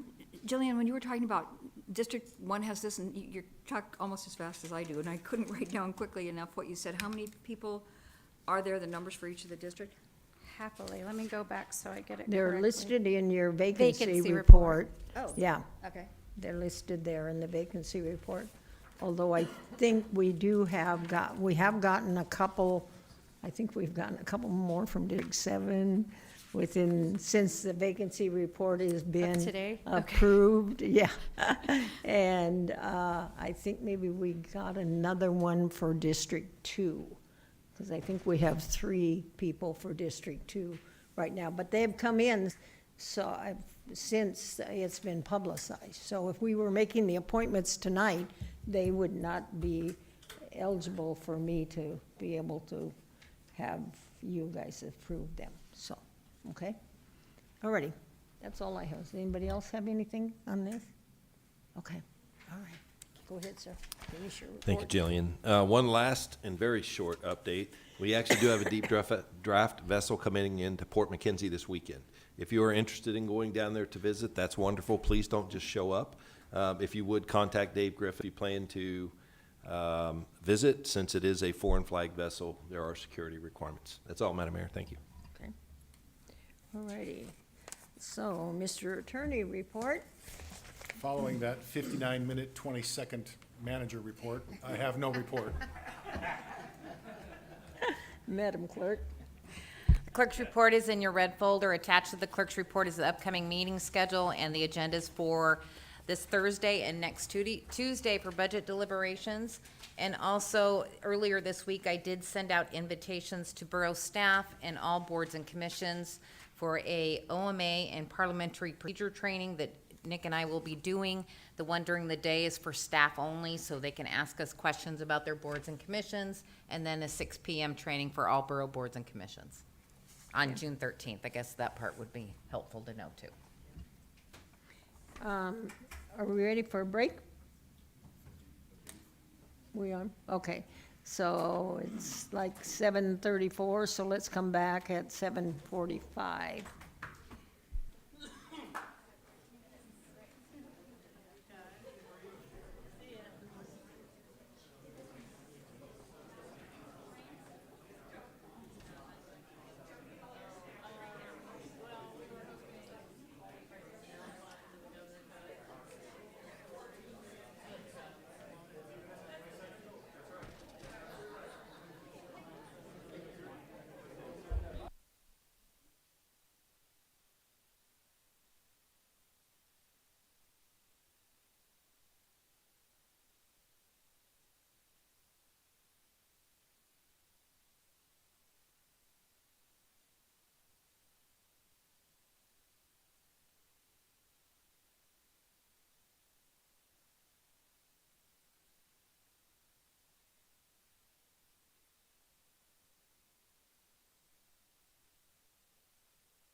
If I can go ahead and have the assembly come back to order, please. Where are they all? There's D. D is there. I see Bill and Dee. Where is everybody? Oh, there's Ron. There's Ron. Rob was in the hallway talking to Mike. I'll go get him. Okay.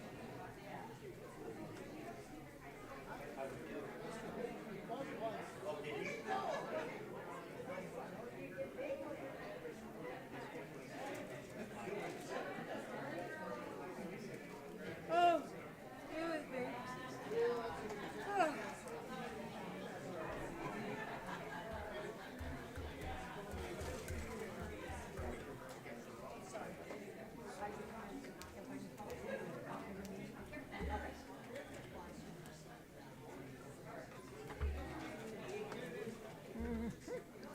We've got 4. Okay. I guess we gotta, let's see. Alrighty, we're gonna go ahead and come back to the assembly meeting, and we had just finished with the clerk's report. The next item is citizens and other correspondence. And are there any comments on any of the citizens and other correspondence? Okay, hearing none, they are presented. Madam Clerk, if you will read the IMs, please. IM 24101, reporting the conclusion of contract for bid number 23091B with H5 Construction for a final contract amount of $745,506.54 for the Brett Memorial Ice Arena roof replacement. IM 24102, informing the assembly of the manager's signature on and electronic submittal of the borough's public health emergency preparedness grant application for 2025.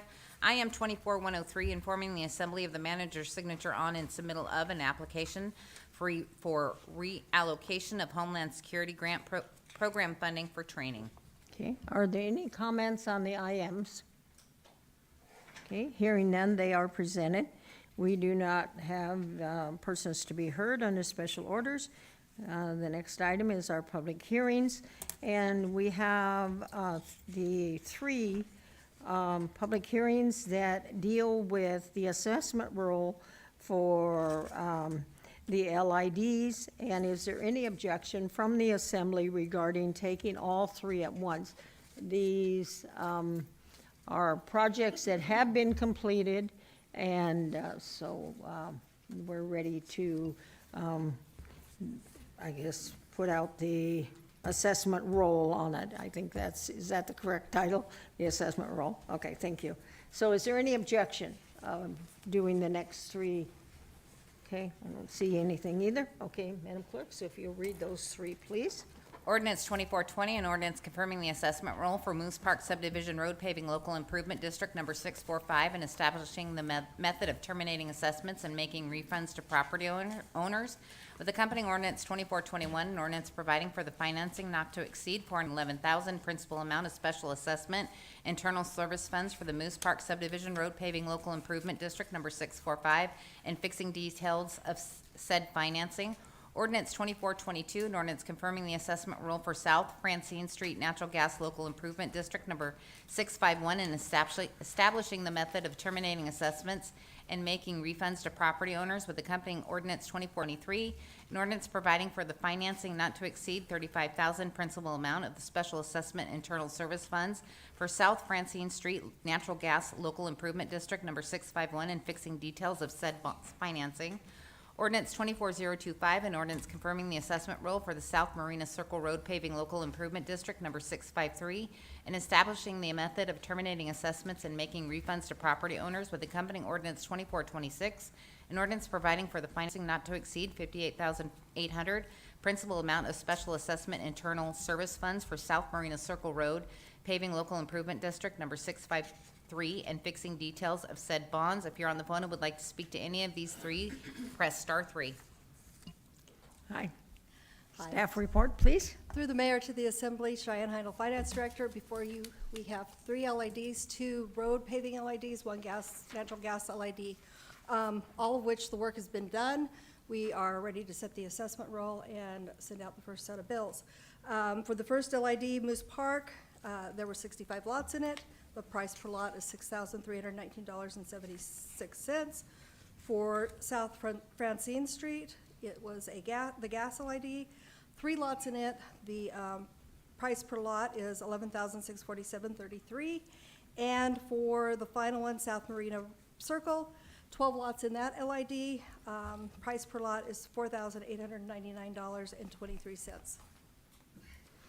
Any questions to staff? Okay.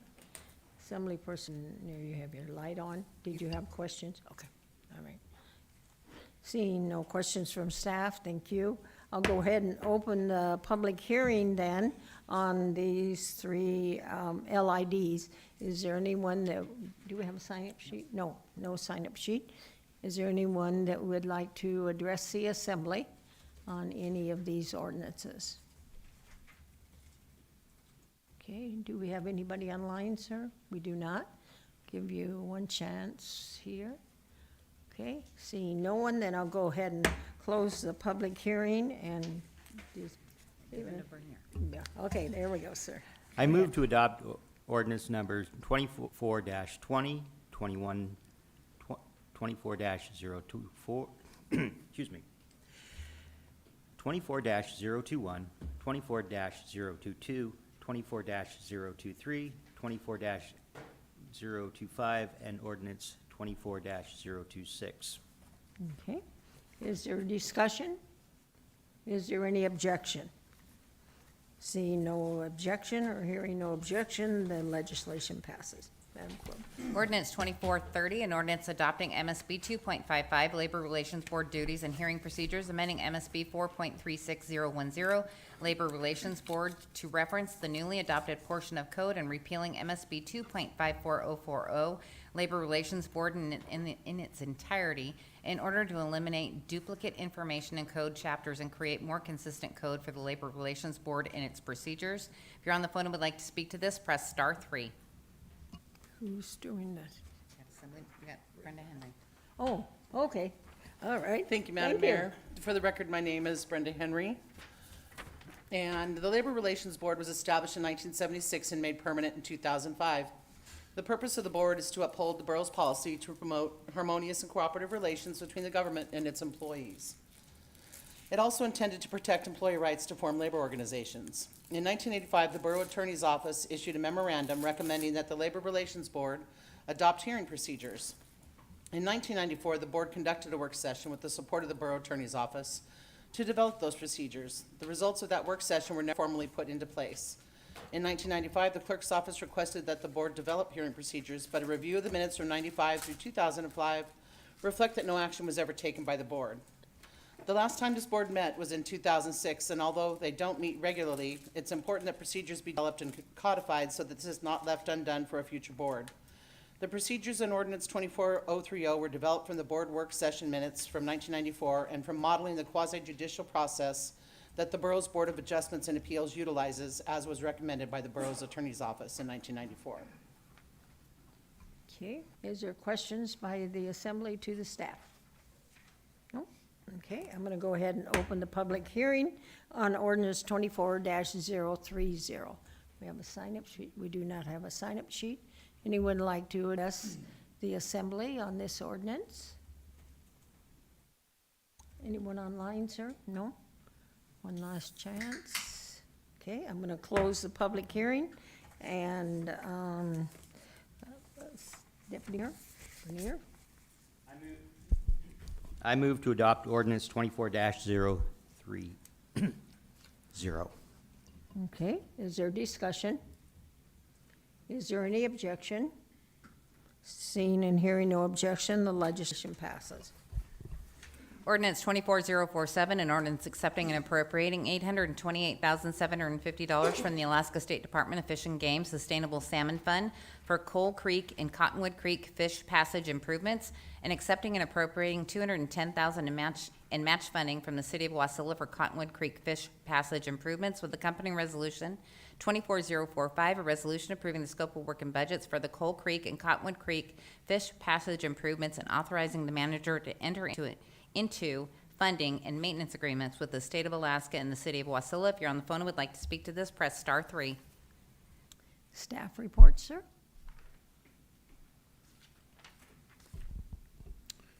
Madam Mayor, members of the Assembly, my name's Tom Adams, Public Works Director. As the clerk read in, this is an accept and appropriate, $828,750 from the state of Alaska to help accomplish 2 separate fish passage projects. One at Coal Creek crossing Shoshana Drive in District 6, and another as part of an accomplishment of the Fern Street Road Improvement Project, part of the TIP 21 package that looks to improve the crossing of Cottonwood Creek across Fern Street. As the clerk also indicated, there is a total match requirement of $445,868, of which the city of Wasilla will participate and provide the entire match requirement for the Cottonwood Creek Fish Passage project that will be accomplished with the Fern Street project. Questions of staff? Okay, thank you, sir. So I'll go ahead and open the public hearing on ordinance 24-047 and resolution 24-045. No sign-up sheet, ma'am? Anyone like to address this ordinance and this resolution? Do we have anybody online, sir? We do not. One last chance for anybody here. Okay, seeing and hearing no one, I'll go ahead and close the public hearing. Deputy Mayor Young? I move to adopt ordinance 24-047 and accompanying resolution 4-045. Okay, discussion? Any objection? Seeing and hearing no objection, the legislation passes. Ordinance 24048, an ordinance accepting and appropriating $20,174.18 from the Alaska State Division of Forestry Volunteer Fire Assistance Grant Program and appropriating $2,017.46 and matching funds for the firefighter and firefighting equipment and supplies with accompanying resolution 2446. A resolution approving the scope of work and budgets for the Alaska State Division of Forestry Volunteer Fire Assistance Grants and matching funds for the fire service areas of Caswell, Willow, and Talkeetna. If you're on the phone and would like to speak to this, press *3. Staff, hi. Through the mayor to the assembly, Cheyenne Heindel, Finance Director. Before you is an accept and appropriate of $20,174.18 from the State of Alaska Division of Forestry for their Volunteer Fire Assistance Grant. This is a combination of 3 grants. $6,912.27 for Caswell Fire Service Area, $6,261.91 for Willow, and $7,000 for Talkeetna. It also has a required 10% match for each of those fire service areas. Okay, questions of staff? Okay, thank you. So I'll go ahead and open the public hearing on ordinance 24-048 and resolution 24-046. Anyone that would like to address the assembly on this ordinance or this resolution? No sign-up sheet. Anyone online? No, no one online. One last chance. Okay, don't see anyone. So I'll go ahead and close the public hearing. And Assemblyperson Bernier? I move to adopt ordinance 24-048 and resolution 24-046. Discussion by the assembly. Is there any objection? Okay, seeing and hearing no objection, the legislation passes.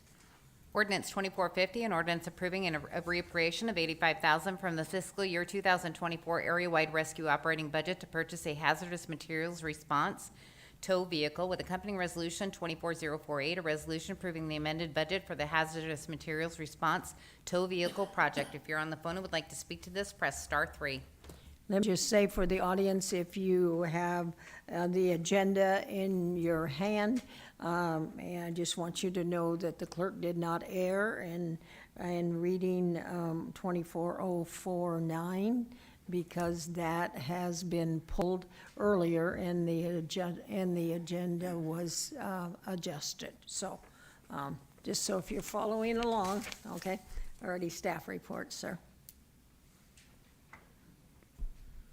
Good evening, Mayor, Assembly, and staff. Ken Barkley, Director of Emergency Services. What we're requesting here is not additional funds. We're just asking to move money out of our rescue budget into this project for our hazmat vehicle. This vehicle responds borough-wide, and right now we're using as a 1990 ambulance to respond all the way to Mount 202 of the parks or out Lake Louise. And we're due to the increase in costs for the vehicle over the last year, it's been difficult to get. We couldn't get a chassis for it, so the chassis we end up purchasing is a little bit longer than what we needed, so we're making adjustments to the cab. So again, we're not asking for additional funds, we're just asking to move this into the project. For our hazmat vehicle, this vehicle will be capable of transporting our folks to the scene, but also towing our hazmat trailer as well, long distance, and also a place for them to shelter on location. Sometimes the hazmat team can find themselves there for 3 to 8 hours on a hazmat incident. Questions to staff? Seeing no questions, thank you, sir. I'll go ahead and open the public hearing on ordinance 24-050 and resolution 24-048. Is there anyone in the audience that would like to address the assembly on either this ordinance or this resolution? We do not have anybody online, and we do not have a sign-up sheet. Okay, one last chance. Okay, I'll close the public hearing. Deputy Mayor Bernier. I move to adopt ordinance 24-050 and resolution 24-048. Is there any discussion? Is there any objection? Seeing and hearing no objection, the legislation passes. Next item we have is audience participation, and we do have a sign-up sheet. So we will go to the sign-up sheet first, and then we will still give an opportunity for anybody that didn't sign up to be able to testify also. And Paul, you are first. So state your name, please, and you have 3 minutes to, yeah, thanks, sir. Hi, my name is Paul Minnick, Mayor and Assembly people. I'm here to ask, take it back here. I'm the owner and the president of Big Dipper Construction, a company deeply rooted in our local landscape since 1981. I've had the honor of serving our borough and others, including the Mat-Su School District, the cities of Wasilla, Palmer, and Houston. Our journey has been one commitment and dedication to provide top-notch service in all we do. Recently, Big Dipper successfully fulfilled 2 5-year contracts for road service areas 17 and 14, alongside completing a 4-year contract for road service area 9. These projects were executed with almost professionally ensurism, the highest standards of completion. However, I come before you not only as a representative of Big Dipper Construction, but as a concerned citizen. I firmly believe that the proposed changes to the requirements for the road service area contractors by the Assembly are misguided and could have serious consequences. It's the Assembly's responsibility to the taxpayer to ensure that contractors have the necessary equipment, insurance coverage, and experience to maintain the safety and cleanliness of our roads, which we all rely on daily. The proposed changes, mainly the removal of bonding requirements and the reduction of prior experience, raises serious concerns. In the past, the borough has always maintained high standards, including minimum amount of equipment per mile of road and equipment inspections before signing contracts. These standards have ensured the integrity and quality of our road service. Therefore, I urge that the Assembly reconsider these changes and refrain from awarding any road service contracts until a complete investigation into the reason behind these changes is conducted. We owe it to the people of the borough to uphold the standards that have safeguarded our roads and community for years. Let us not jeopardize their safety and well-being with inexperienced contractors and insufficient equipment, and no insurance and bond required.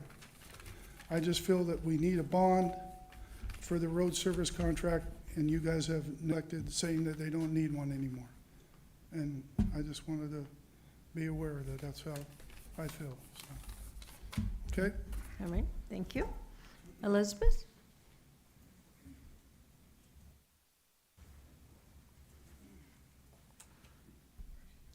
Mayor DeVries, Assembly members, my name is Elizabeth Ripley, and I serve as President and CEO of the Mat-Su Health Foundation, which shares ownership in Mat-Su Regional Medical Center. We take our share of the profits and invest them back into the community with the goal to help improve the health of Mat-Su residents. Transportation is a determinant of health, particularly in an area as geographically large and diverse as the Matsu Borough. Public transportation enables residents to participate in the workforce, address healthcare needs, engage in social opportunities, shop, and more. Without public transit, thousands of Matsu residents would not have the mobility they need to lead healthy, productive lives. Local residents consistently share concerns about lack of access and cost of transportation in our triennial community health needs assessments. Most impacted are Matsu youth, veterans, and older adults. Our research shows nearly 4% of borough households, 1,246, do not own a vehicle. Those households depend on affordable options like public transit. Households with vehicles spend on average more than 21% of their income on transportation, about $16,258 annually. Public transportation can lessen the impact of these costs on a family's budget and decrease the congestion and maintenance on our roads. The foundation helped the borough update its Human Services Transportation Plan so transit providers could draw down the federal funding in the first place. Then we helped provide the required local match, over $2.9 million for Valley Transit, Sunshine Transit since 2017. This match funding is a traditional role of government and not one the foundation intended to take on indefinitely. We pledged to our board we would fund the local match until the Metropolitan Planning Organization was formed and local governments rightly assume their legitimate role in providing these basic services essential for a community our size. That growth comes with tremendous opportunity and responsibility for government to ensure residents can participate in and benefit from that opportunity. Borough funding of this local match will deliver an economic return. For example, the UAA College of Health has proposed expanding their allied health programs to add 137 new allied healthcare professional positions over the next 10 years in Matsu. These are living wage jobs with benefits. Matsu Regional Medical Center and Maple Springs have documented a need for these positions and more. Over 10 years, these 137 graduates will positively impact the Matsu economy through salaries by nearly $35 million. UAA covers the cost for Matsu residents to ride Valley Transit buses to Anchorage for this school. This affords education and workforce prospects to students and families who may not otherwise be able to participate. Public transportation offers an opportunity here that benefits not just the student and workers, but the entire community and economy of the Matsu as those dollars circulate throughout our business. We fully support the Matsu Borough and cities in providing these match funds to continue these necessary services to the residents of our area. Thank you. Thank you. Jackie?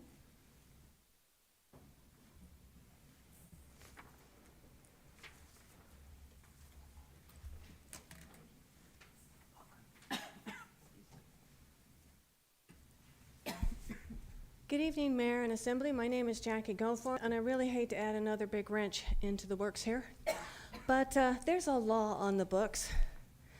It's Alaska Statute 45-50.471 through 45.50.560.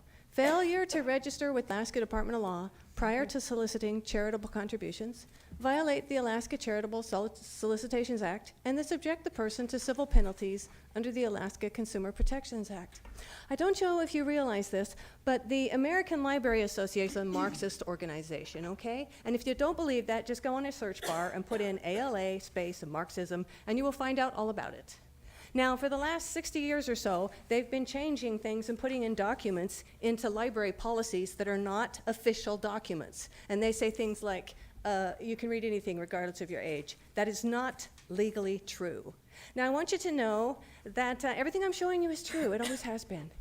If you put together a friends group with the library is required to give you staff support to help them and space in the library. Let's go to the second one. A library board member from Sutton completely excoriated the mayor and the assembly back in January. I was here. And she said, Matsu Borough Code 4.40.020 clearly states that library members should be active members of one of the library support groups or an active patron of one of the libraries. Well, I looked up that regulation. It's in their handbook. And this is another book that they made up, okay? But it's been approved in 2019. And so you can see those two arrows. They have to have a person on the board that's from the Friends of the Palmer Library. Friends of the Palmer Library. They also have to have a member from the Friends of the Wasilla Public Library. Friends of the Wasilla Public Library. Turn the page. Those two organizations did not even exist. These people have been getting donations for almost 40 years in Wasilla without even owning their name. The proof is in the 4th page. That is illegal. Worse, the Palmer one ran an illegal campaign last year for the library bond under their fake name, Friends of the Palmer Library. I have reported this to APOC. I've reported it to the Attorney General. There are 2 people on your board now that shouldn't even be on there. They came from entities that did not exist. You have 2 library nonprofits, at least 2, in the borough that have been soliciting donations for years. They have put 0 reports out for where those donations go. They've not reported to the IRS. They have not done anything because those entities did not exist, and I can prove it. I did. I bought them. Do you understand how illegal this is? Thank you. Thank you. Is there anyone else that would like to address the assembly? This is audience participation, so it is any item that you would like to bring to the attention. Hi. Hi. Good evening. My name's Karen Lewis. The American Library Association, or the ALA, is out of step with the average American citizen. The reality is, many of the people who are now librarians and teachers were educated in the universities and were fully indoctrinated by socialist Marxist professors. I'm sure you all know that. And now they are indoctrinators. Many parents and grandparents throughout our country are attending school boards, city councils, and assemblies to read aloud the filth in contested books. Board members ask us to discontinue reading because it is inappropriate for children who may be in the audience. That's a bit ironic. Actually, the sexual parts of these books fall under the legal definition of obscene. And the committees deciding if challenged books are obscene or not need to decide upon the writings in the sexual parts of the books, not the non-sexual parts of the books, which is what is happening. Georgia was the most recent to disassociate with the ALA in March of this year. Montana, Missouri, Texas, and Florida, who also have cut ties with the ALA. Other states that are demanding similar actions are Arizona, Illinois, Louisiana, Mississippi, Pennsylvania, South Carolina, South Dakota, and Wyoming. I'm sure Alaska and other states will do the same also. Georgia Republican State Senator Larry Walker says he sponsored the legislation after discovering his library had received a $20,000 grant from the ALA to diversify its collection, adding books dealing with LGBTQ and BIPOC themes. Walker says he became determined to stop what he calls the radical organization from being political indoctrination centers, promoting aberrant sexual behavior and socialist anti-American rhetoric. Remember Devin Helcom, the librarian out of Fairbanks? She stated that her research shows that teens want more access to books containing sexual bondage and sadomasochism. I mean, that still just blows my mind. I can't believe that someone like that does that. People who believe such things should not have access to vulnerable minds of children, period. The move by DeSantis administration puts Florida in line with a cadre of states and lawmakers levying scrutiny on the ALA, labeling the group as toxic and a conduit for exposing children to pornography. These claims are refuted by the ALA and its supporters, but we all know what's written in the pages of those challenged books. We've read some of those disgusting, obscene verbiage at board meetings, much to everyone's dismay, including our own. On a federal level, Republican Senator Marco Rubio, Kevin Kramer, and Mike Braun have criticized the ALA, calling for funding to be cut off for the organization because of allegations that the conservative Christian publisher Brave Books was denied library space for reading events. These same libraries and librarians help facilitate drag queens to read stories and sashay around, gyrating and spreading their legs, giving crotch shots to toddlers and young children under 5.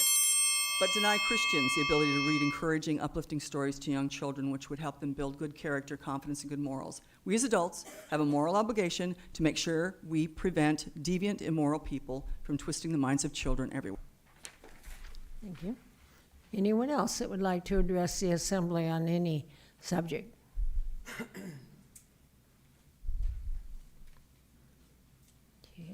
We have anybody, no, nobody online?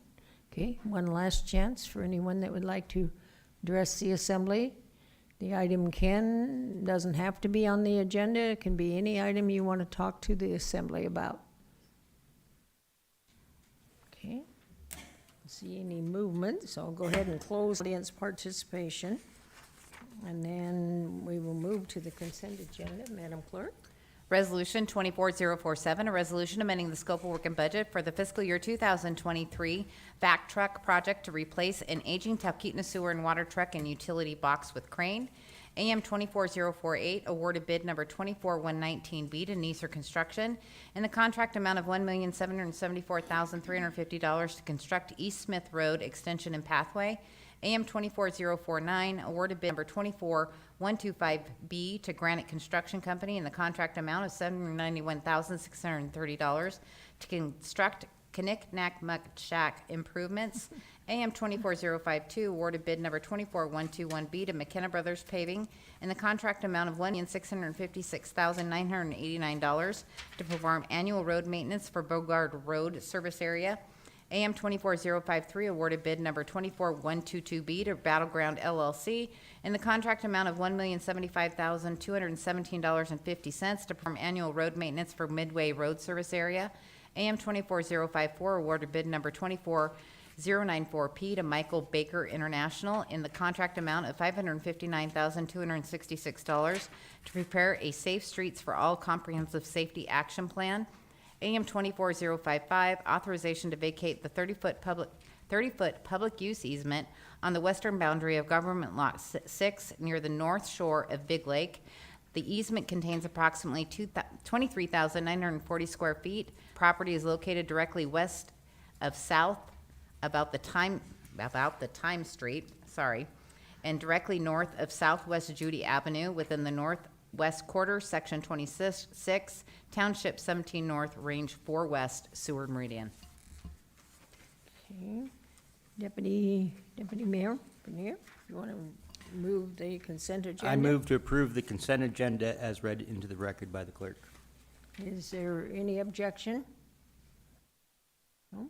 I'd have asked if there was any discussion, but I guess. So is there any discussion? Is there any objection? Okay, seeing and hearing none, the consent agenda has been approved. Madam Clerk.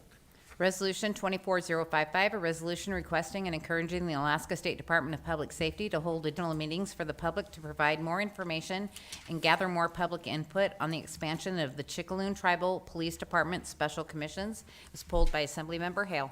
Assemblyperson Hale, go ahead, sir. Thank you, Madam Mayor. I move to adopt Resolution 24-055. I'd like to speak to it. Okay, go ahead, As sir. most folks might know by now, last week, Department of Public Safety came out with a press release saying that they were not going to be issuing any limited special commissions to the Chickaloon Tribal Police officers at this time, which kind of makes the resolution that I had drawn up a little bit redundant, but I have an amendment here that I think will keep it meaningful.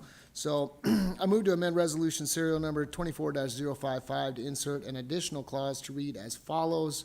Be it further resolved, the Assembly requests the Commissioner of the Department of Public Safety keep the Assembly informed and regularly updated on the progress of the Chickaloon Tribal Police Department Special Commission, any other special commissions within the borough that the Department of Public Safety may consider in the future. So basically asking the DPS to let us know before they start considering any type of special commissions within the borough, so that we don't get basically blindsided by a community council coming to us and saying, hey, they're trying to do this in our area, which is kind of what happened with the Chickaloon situation. The first I heard of it at all was from the community council, who said, hey, did you know that they're trying to do this? So I'd really appreciate it if DPS would just let us know in advance of any plans that they have to establish any of these type of special commissions. So So discussion now is on the amendment to Resolution 24-055. Comment, yes, Deputy Mayor. Yeah, just a comment. Thank you very much for this amendment. This was an odd situation. Well, I don't want to say it was odd. There's lots of times the government tries to do things without telling anybody about it. So but I mean, Bill was receiving calls. I was receiving calls. We don't live within 20 miles, 30 miles of this area, right? People were really upset. You start talking about changing police powers. That's a big deal. As I stated before, it wasn't really fair for me to have an opinion on this situation. I don't live out there. It's not my area, right? So, but it does affect us at some point if we drive through, right? So I'm glad that the commissioner and the governor listened. I think I reviewed a lot of the testimony and tuned into some of the meetings, and I can tell you, I think it was pretty obvious how the community felt about it. So I'm glad that the state listened. Thank you. Further discussion on the amendment? Any objection to the amendment? Hearing no objection, the amendment is passed. Now we are discussing Resolution 24-055 as amended. Assemblyperson Hale, go ahead. Yeah, I think it's good guidance to any governing body that if you're going to, if you're planning on making significant changes under your authority, to seek the public opinion through a thorough public outreach process. And I hope that Department of Public Safety takes these words to heart and does a better job of engaging with the public before they decide to make any changes in the future. Okay. Further discussion on the resolution as amended? Any objection to the resolution as amended?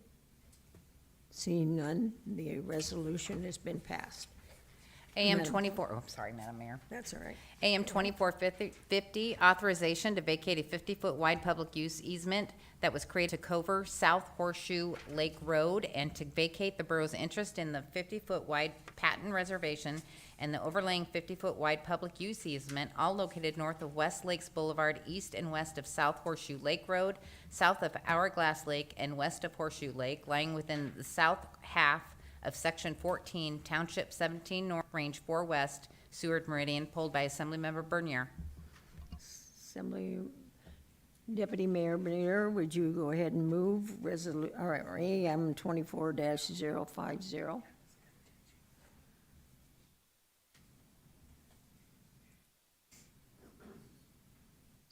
Is that not the one you wanted pulled earlier in the evening? Oh, 051 was already pulled by Assemblymember Gamble, but if he could still move it, Madam Mayor, and then we can go ahead and vote on it. Okay, That's already passed. okay. So go ahead, Deputy Mayor, if you would move AM 24-050. I move 24-050, and it has my blessings. Okay. All righty. Any objection? Okay. Seeing no objection, then AM 24-050 has been approved. Okay, go ahead, ma'am. AM 24051 awarded bid number 24101B to McKenna Brothers Paving in the contract amount of $2,233,783.70 to perform annual road maintenance for Big Lake Road Service Area. It was pulled by Assemblymember Gamble. Assemblyperson Gamble, go ahead and move, please. Thank you, Madam Mayor. I move A24-051 and would like to speak to it. Okay, go ahead, sir. All right. The current mill rate for the Big Lake RSA 21 is 2.466. And with this new contract, the manager's proposed mill rate is 2.8. Without a mill rate increase, the RSA will go bankrupt in approximately 2 years. I mean, that's an increase of almost a third of a mill, which is a lot for an RSA to absorb. I mean, that's out of the core area. I mean, we just had a 20% COLA increase in the last contract, and now we're gonna do a more than 60% increase with this new contract. That's an 80% increase in the cost per mile in less than 2 years. So I'm not happy about the increased cost of the RSA contracts, and I hope all of you here at the dais would agree with me. You know, I understand that the costs are going up everywhere, inflation, the price of labor, gas, everything. But the price of this contract is driving the mill rate to a level that is not acceptable and is not sustainable for RSA 21. I want everyone to know that I will not be supporting a sustained mill rate increase in future years. And I will continue to have discussions with the administration about how we can lower the mill rate in the future. With all that being said, I will support the award of this contract tonight. The contractor does good work, and I have no reservations about their ability to perform. Thank you. Assemblyperson Mayor. I appreciate the contractor doing great work, but when we get contracts with only one bidder, I think they should be just put back out and given one more try to accommodate more contractors and give our borough residents a fair shake. So I will not be approving this. I'd like to see it go out for rebid. Okay, further discussion? Assemblyperson Fauna? I guess Manager Brown can say how, or maybe we can get on that. How is, if it's rebidding and there was no interest, what benefit would have and what would be downside if it's not awarded and it goes back to bidding, and what's the time frame we have now? If I just want to kind of almost get the gut staff report on that. I'll make this, through the mayor to Mr. Fauna, from really the assembly. We try to take the position that we don't put the assembly in a corner. If this were voted down, we would find a way to move forward. I mean, it'd be nice, obviously, to have done this earlier, but the process is running its course. We're gonna set, we're gonna set mill rates and approve the budget here regardless. It's not impossible to put it back out to bid. I'm not sure what kind of a different result we would get. I think we are looking at this on an annual basis now. I mean, that's really fundamentally what shift with these new contracts is we're evaluating everything on a one-year basis to determine whether or not, and I mean, that was something the contractors even asked for. They asked for, we want to be able to reevaluate each year. It kind of de-risk the contracts. And I mean, I'm not going to sit here and tell you I'm happy with the prices that we're seeing either, or really the level of competition, frankly. I will say, just for the record, this is not the only RSA that only had one bidder. Okay, Deputy Mayor Yon, go ahead.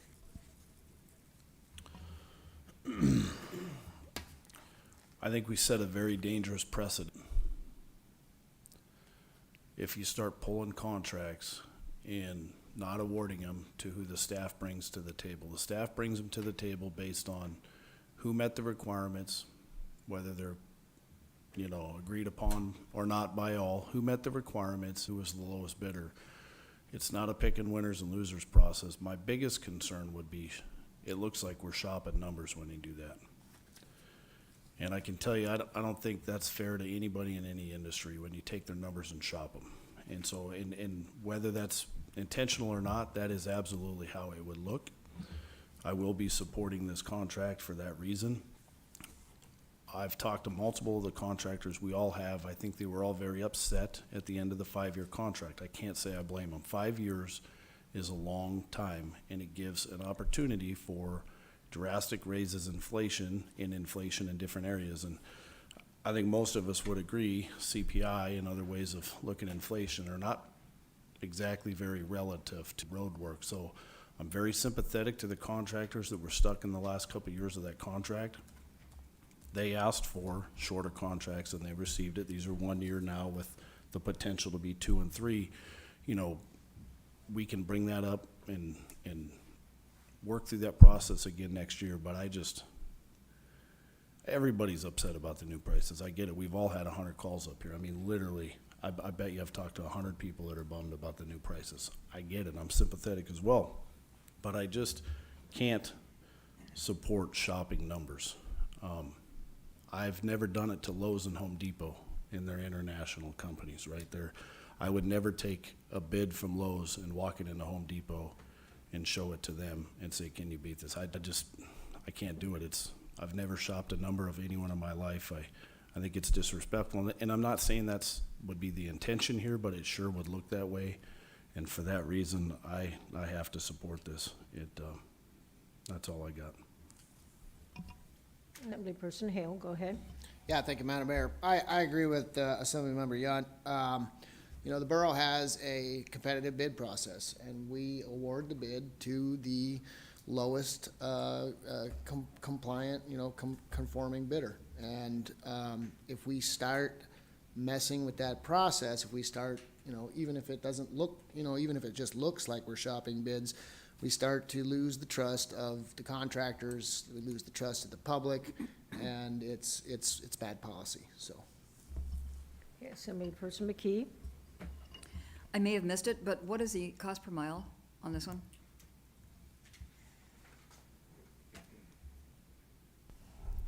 Through the mayor to Ms. McKee, just looking at Schedule A, which is base bid for road maintenance only, I believe we're at approximately, for RSA 21, $12,800 per mile.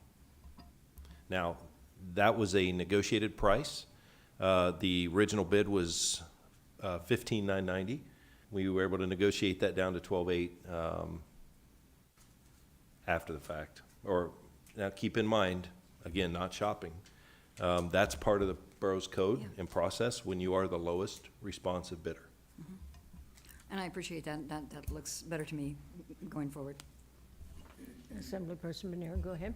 I know years ago I bid on the Talkeetna Library, and the first go around, they wanted natural stone on for the facing that had to be brought in within 15 miles of Talkeetna. They wasn't going to do lick and sticks, cultured stone, fake rock, that type of stuff. They had a lot of expectations. The number came back so high, they pulled the bids and they put it out for rebid, and they recalibrated it, and the library got built. So. Further discussion? Assemblyperson Fauna? Measure about, by negotiating the rate down, we've given up on some of the requirements or whatever it is. There is not requirements, but I guess we can't really cut down any more of our requests to bring the price any lower, correct? So we kind of don't have, and even if we were to rebid it, it's no guarantee that we're gonna get more bidders or lower price. Is that where I'm understanding, or no? Yeah, so through the mayor to Mr. Fano, we can always reduce the service level. I don't want you to ever think we have to accept a price. But there's no guarantee you're gonna get a better price here. And I don't think there are a lot of folks out there that wanna see their service levels reduced either. And so that's kind of that challenge. Like, how do you maintain service level and still adjust to what's happening in the market? And as Mr. Hale alluded to, we have a process for competitive bidding where the market determines the price. I would love to tell you what I'd like to pay, but that's not what our process does. The government doesn't get to determine the price, not under our model. And so we put it out to bid. Certainly rebidding is an option. What we've done as an administration is executed our process and brought that back to the assembly for approval because that's our process. So that's what we're doing. We're honoring the process because there is an element of just being credible with the contracting community that we want to follow that out. What we put out to bid is what we're bringing forward to award. It's certainly within the assembly's purview to not approve a contract. That's why we're here tonight. Okay. Deputy Mayor, did you have comment? Yeah, one of the options that we gave voters, and they have RSA boards for a reason, right, was they represent the voters, they put their board members in there, and so the RSA boards, they did a great job of that. So one of the options that we gave them, and the way we bid the contract, was 3 options on the berms. The standard operating practice of the last many years, which was the typical 12-inch berm. No berm, meaning the contractor gets rid of all of it, which requires a lot more man hours and equipment to do. And then to just leave the berms as is. The city of Juneau, the city of Valdez, and many, many, many other places that get substantially more snow than us don't actually touch any berms. They don't touch any of them. They say that's your private contractors, the guy that does your driveway or the girl, whatever, that's their responsibility, or you use a snow blower, whatever it may be. Thus far, I do not believe any RSAs have chose that option. It would have lowered the price of the bids for sure. So I guess where I'm going with it is we gave people an option. The contractors did a great job of plugging in the numbers of what they felt the values were, and I don't think anybody's chose that option, have they, Mike? Through the mayor to Mr. Story, yeah, just to clarify, you're talking about unlimited berm? Correct. Yeah, that's correct. No Yeah, one's so, selected. so everybody could have saved some more money, I guess is what I'm saying. But, you know, the RSA board so far on all of these have determined that it was worth the extra money to them to have the contractors leave it at the 12 inches like it's been for years. And some of them did chase down, I see 4 here on my spreadsheet I built today that actually chose with the no berm where the contractor's responsible to take it all the way down, you know, so, which is gonna cost more, of course, but we gave them that option. I think, I think this is the beautiful thing about having 16 different RSAs is each community gets to pick their level of service they want, you know, so that's all I got. Mayor? Yes, Assemblyperson Hours, go ahead. Yeah, I just wanted to say, agree with a lot of what's been said. I wanted to acknowledge Assemblymember Gamble's concern about mill rates and the cost to his constituents, and that I hope other Assembly members will be watching real closely how this plays out over the next couple of years. And you know, there's things in your control and things out of your control, and I think we got hit with a double blow of inflation and Mother Nature, both of which out of our control. And then I just know the other thing is I really want to acknowledge, as Assemblymember Yunt did, the tough times that there have been for contractors, and we've been trying to navigate this as fair as we can to the contractors as well as the taxpayers, which, you know, we have a duty to. So I will be supporting this because I think we need to move forward, and I do agree with Assemblymember Yunt. You know, you risk losing a real process if you just, you know, wait for the bids to be open and then decide to throw it aside. Further discussion? And there is objection, I guess. Oh, you want to speak? Okay, Deputy Mayor, go ahead. One more thing I want to add briefly is it was one of our contractors, local contractors, who does amazing work that actually asked for some sort of electronic tracking. And I can tell you, I am unbelievably excited to see that roll out in the next, you know, this coming winter. So I wanted to speak to that. I think it's going to be nice for the borough residents to see what's actually done. And, you know, if somebody is not doing their job, it's going to make it very, very easy for us to tell. And I think at these prices, I want to be quick to act. I'll say that. Right? So it, and then, you know, I do hope that we return to the bonding. I didn't ever want to see it go away. I don't like the government determining if somebody's financially capable of doing something or not. I don't like the idea of just trusting someone to be financially capable. That's the beauty of requiring bonding, is it requires a third-party private sector company to review your financials. It's a rigorous process, and if you can get through that process, then you're worthy of doing the work. And so hopefully it doesn't bite us in the butt. If it does, I think we should add bonding back in as fast as possible. Thanks. Assemblyperson McKee? Yeah, and I think some of the numbers that Mr. Gamble quoted were cringeworthy. I'm just going, oh dear God. But it's only a year. I think maybe people are understanding that we are really, really watching this. Before it was not so much. But because, so when I see something at a unit price per mile, I'm okay with that. But when you look at the other impact of it, the inflation and such, it's like, how can I do that? But reluctantly, I'll support it because I agree with everything that everyone else has said. I think it'll all settle itself out, but I think this 1 year thing is a real good idea. Okay, and I know there's objection, okay. Again, I'm just looking out for my constituents. I've had multiple RSAs call me up and ask to increase mill rates so they don't run out of money. And I'm just doing the best I can. Thank you. Mm-hmm. So are we ready to vote? Because I know we have objection. Can I get the members in the room to go ahead and vote? Assemblymember Nowers. Yes. Madam Mayor, it passed with Assemblymember Bernier opposed. Okay, thank you.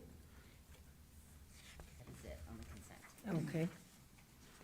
So now we have, so the next item is unfinished business. There is no unfinished business. There are no vetoes.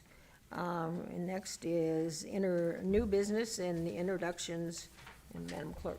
Introduction for public hearing on May 21st, ordinance 24045, ordinance 24052 with accompanying resolution 25051, ordinance 24054 with accompanying resolution 25003, ordinance 24055 with accompanying resolution 25054, and for public hearing on June 18th is ordinance 24051.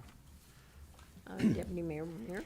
I move to introduce the legislation as read into the record by the clerk and set the public hearing for May 21st, 2024, and June 18th, 2024, respectively.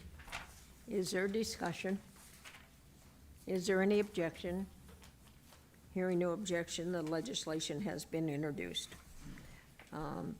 Deputy Mayor, the vacancy report, please.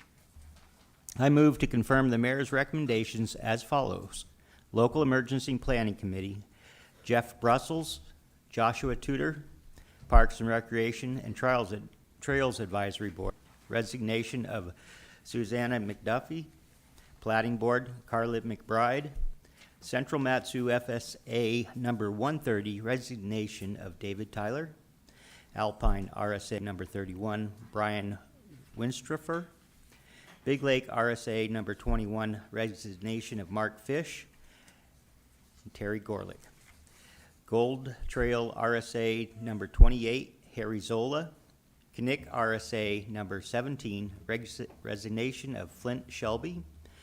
Mark Pratt was on the vacancy report for the Agriculture Advisory Board, but was not in the motion for confirmation as he requested not to be confirmed by the board. Is there discussion regarding the vacancy report? Is there any objection? Okay, hearing no objection, the vacancy report has been approved. Madam Clerk? For referrals is ordinance 24053, an ordinance repealing MSB 1748 mobile home park ordinance in its entirety. I guess Assembly Person been here. Go I ahead. move to refer ordinance 24-053 to the Planning Commission for 90 days. Okay, discussion? Madam Mayor? Yes, go ahead, ma'am. Yeah, I'm always interested in what the Planning Commission thinks of things, and I'd like to get their full opinion if this moves forward. And so I'd like to amend the referral to also ask that the Planning Commission, in addition to looking at a full repeal, look at what their opinion would be on repealing it just outside the core area boundary or another subset of the borough, recognizing we have a very diverse borough, but to get their opinion on whether they think a full repeal is good or not, and also a repeal that would be limited, maybe a subset of the less populated area of the borough. Okay. So there is an amendment then, dividing it really into two sections for our borough, the core area and the area that's less populated. Discussion on that amendment? And just to be clear, I wouldn't limit the Planning Commission to just the core area and outside if they felt like there was another subsection of the borough that they had an opinion on. It's more of a full repeal or part of the borough repeal and their opinion on that. So I'm going to ask the clerk maybe to come up with a more concise amendment, or because now it's been changed to more than two, the way that I announced it, because now she's, what I understand from the assembly member now is that you're really looking even for a third area? If I could, Madam Yes. Mayor. The Planning Commission isn't strict on what they can look at. If they saw Okay. something different, they can always make a recommendation Okay. to the assembly. Okay. So does that address then your concerns, assembly person hours, or do you still want your amendment?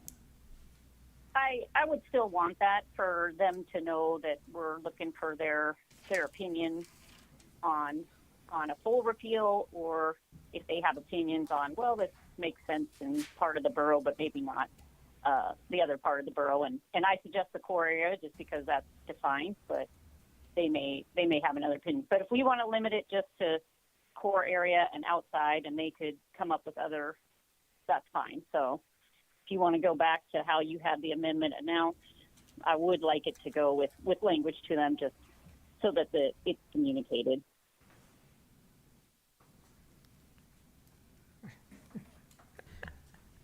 I guess I understood you to mean or other subset of a boundary to mean what you discussed a little later.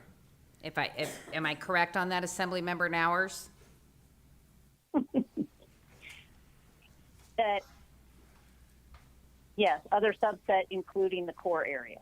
Gotcha. I think we got it. Okay. Okay, discussion on the amendment. Is there any objection to the amendment? Okay, so now we will move forth with ordinance 24-053 and its recommendation for referral to the Planning Commission as amended. Discussion on that. Madam Mayor, Yes, go ahead, Assemblyperson Nowers.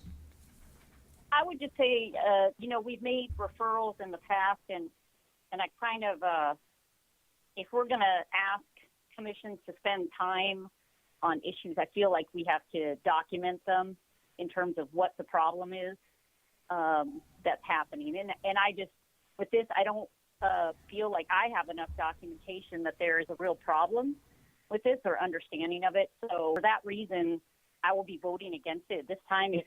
If the person who made the motion would like to come back and give us more detail on the problem and people who have wanted to do this, I could support it.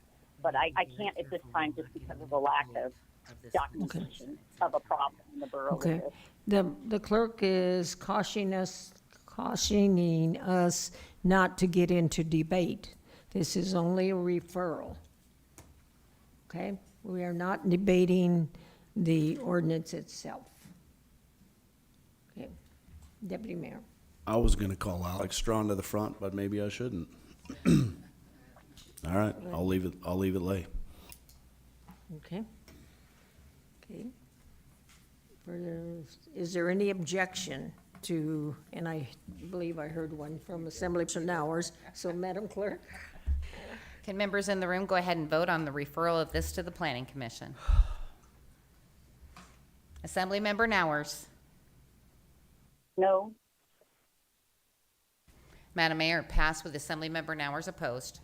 Okay, thank you. There are no reconsiderations. So now we are to the parting comments from the mayor, assembly, and staff. Assemblyperson Nowers, parting comments? Thank you, Madam Mayor. I am kind of thrilled to hear about the amount of visibility we're able to offer for the library board in terms of live stream and posting online actions. And I guess I have a question, or maybe the manager could kind of follow up for us at a later point. If we're able to do that for other boards, I think we have some really important ones like the Port Commission, the Fish and Wildlife Commission, Trails, and it's, I'd just be curious if we could look at offering live stream for people who can't listen in when those meetings are happening and have that ability to participate in their government as well, even if they can't make it to the meeting or call into that. So I don't need an answer right now, but maybe in a manager's report, it's something we could take a look at in the future and what the cost might be associated with that. Okay. Mr. Attorney, parting comments? Assemblyperson McKee, parting comment? Deputy Mayor Bernier, parting comments? I just want to thank everyone for coming out. And dear Lord, we seek your love and thank you for your blessings and grace.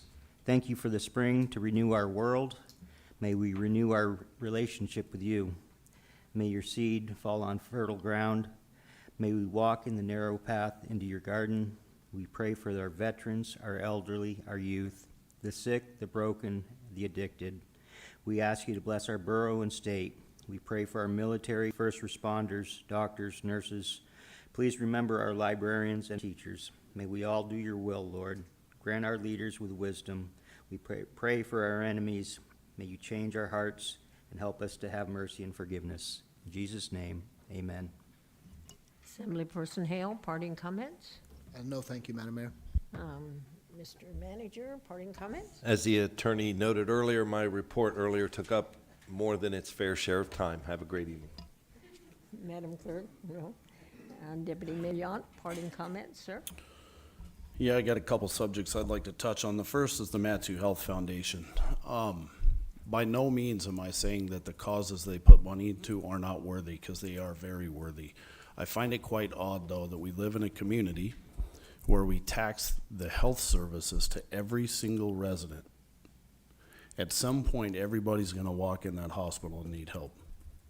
Hopefully it's not for a long time, but at some point, everyone's going to wind up there. So what that is a tax. When they talk about they get revenue from the hospital, you guys, that's a tax against every single one of us. And then they get to choose who they give that to. I think that structure is quite odd. I wanted to speak to that.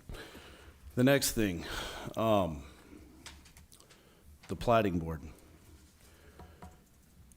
Plating boards, planning commissions, assembly members, councils, whoever it is, when you sit up here, there should be no emotion, ever, for any reason. You do what's right, and that's all you do.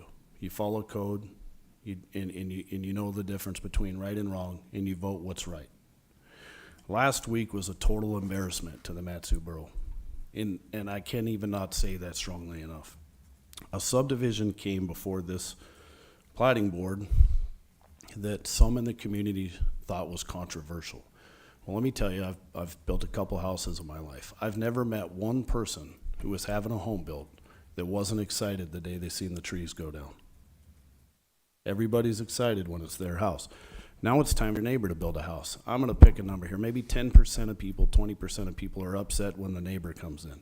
They're like, darn, I should have bought the lot. Well, okay, but you didn't. And out of that small minority of people, 10 to 20%, there might be like 1 or 2% of people that would actually think they have a right to complain about it. These are NIMBYs. They're not in my backyarders, right? It was okay when you had a home built. It's okay that you're here now, but a community that's growing, it's not okay for these people to come to your community. Holy mackerel. So I owe everybody here an apology.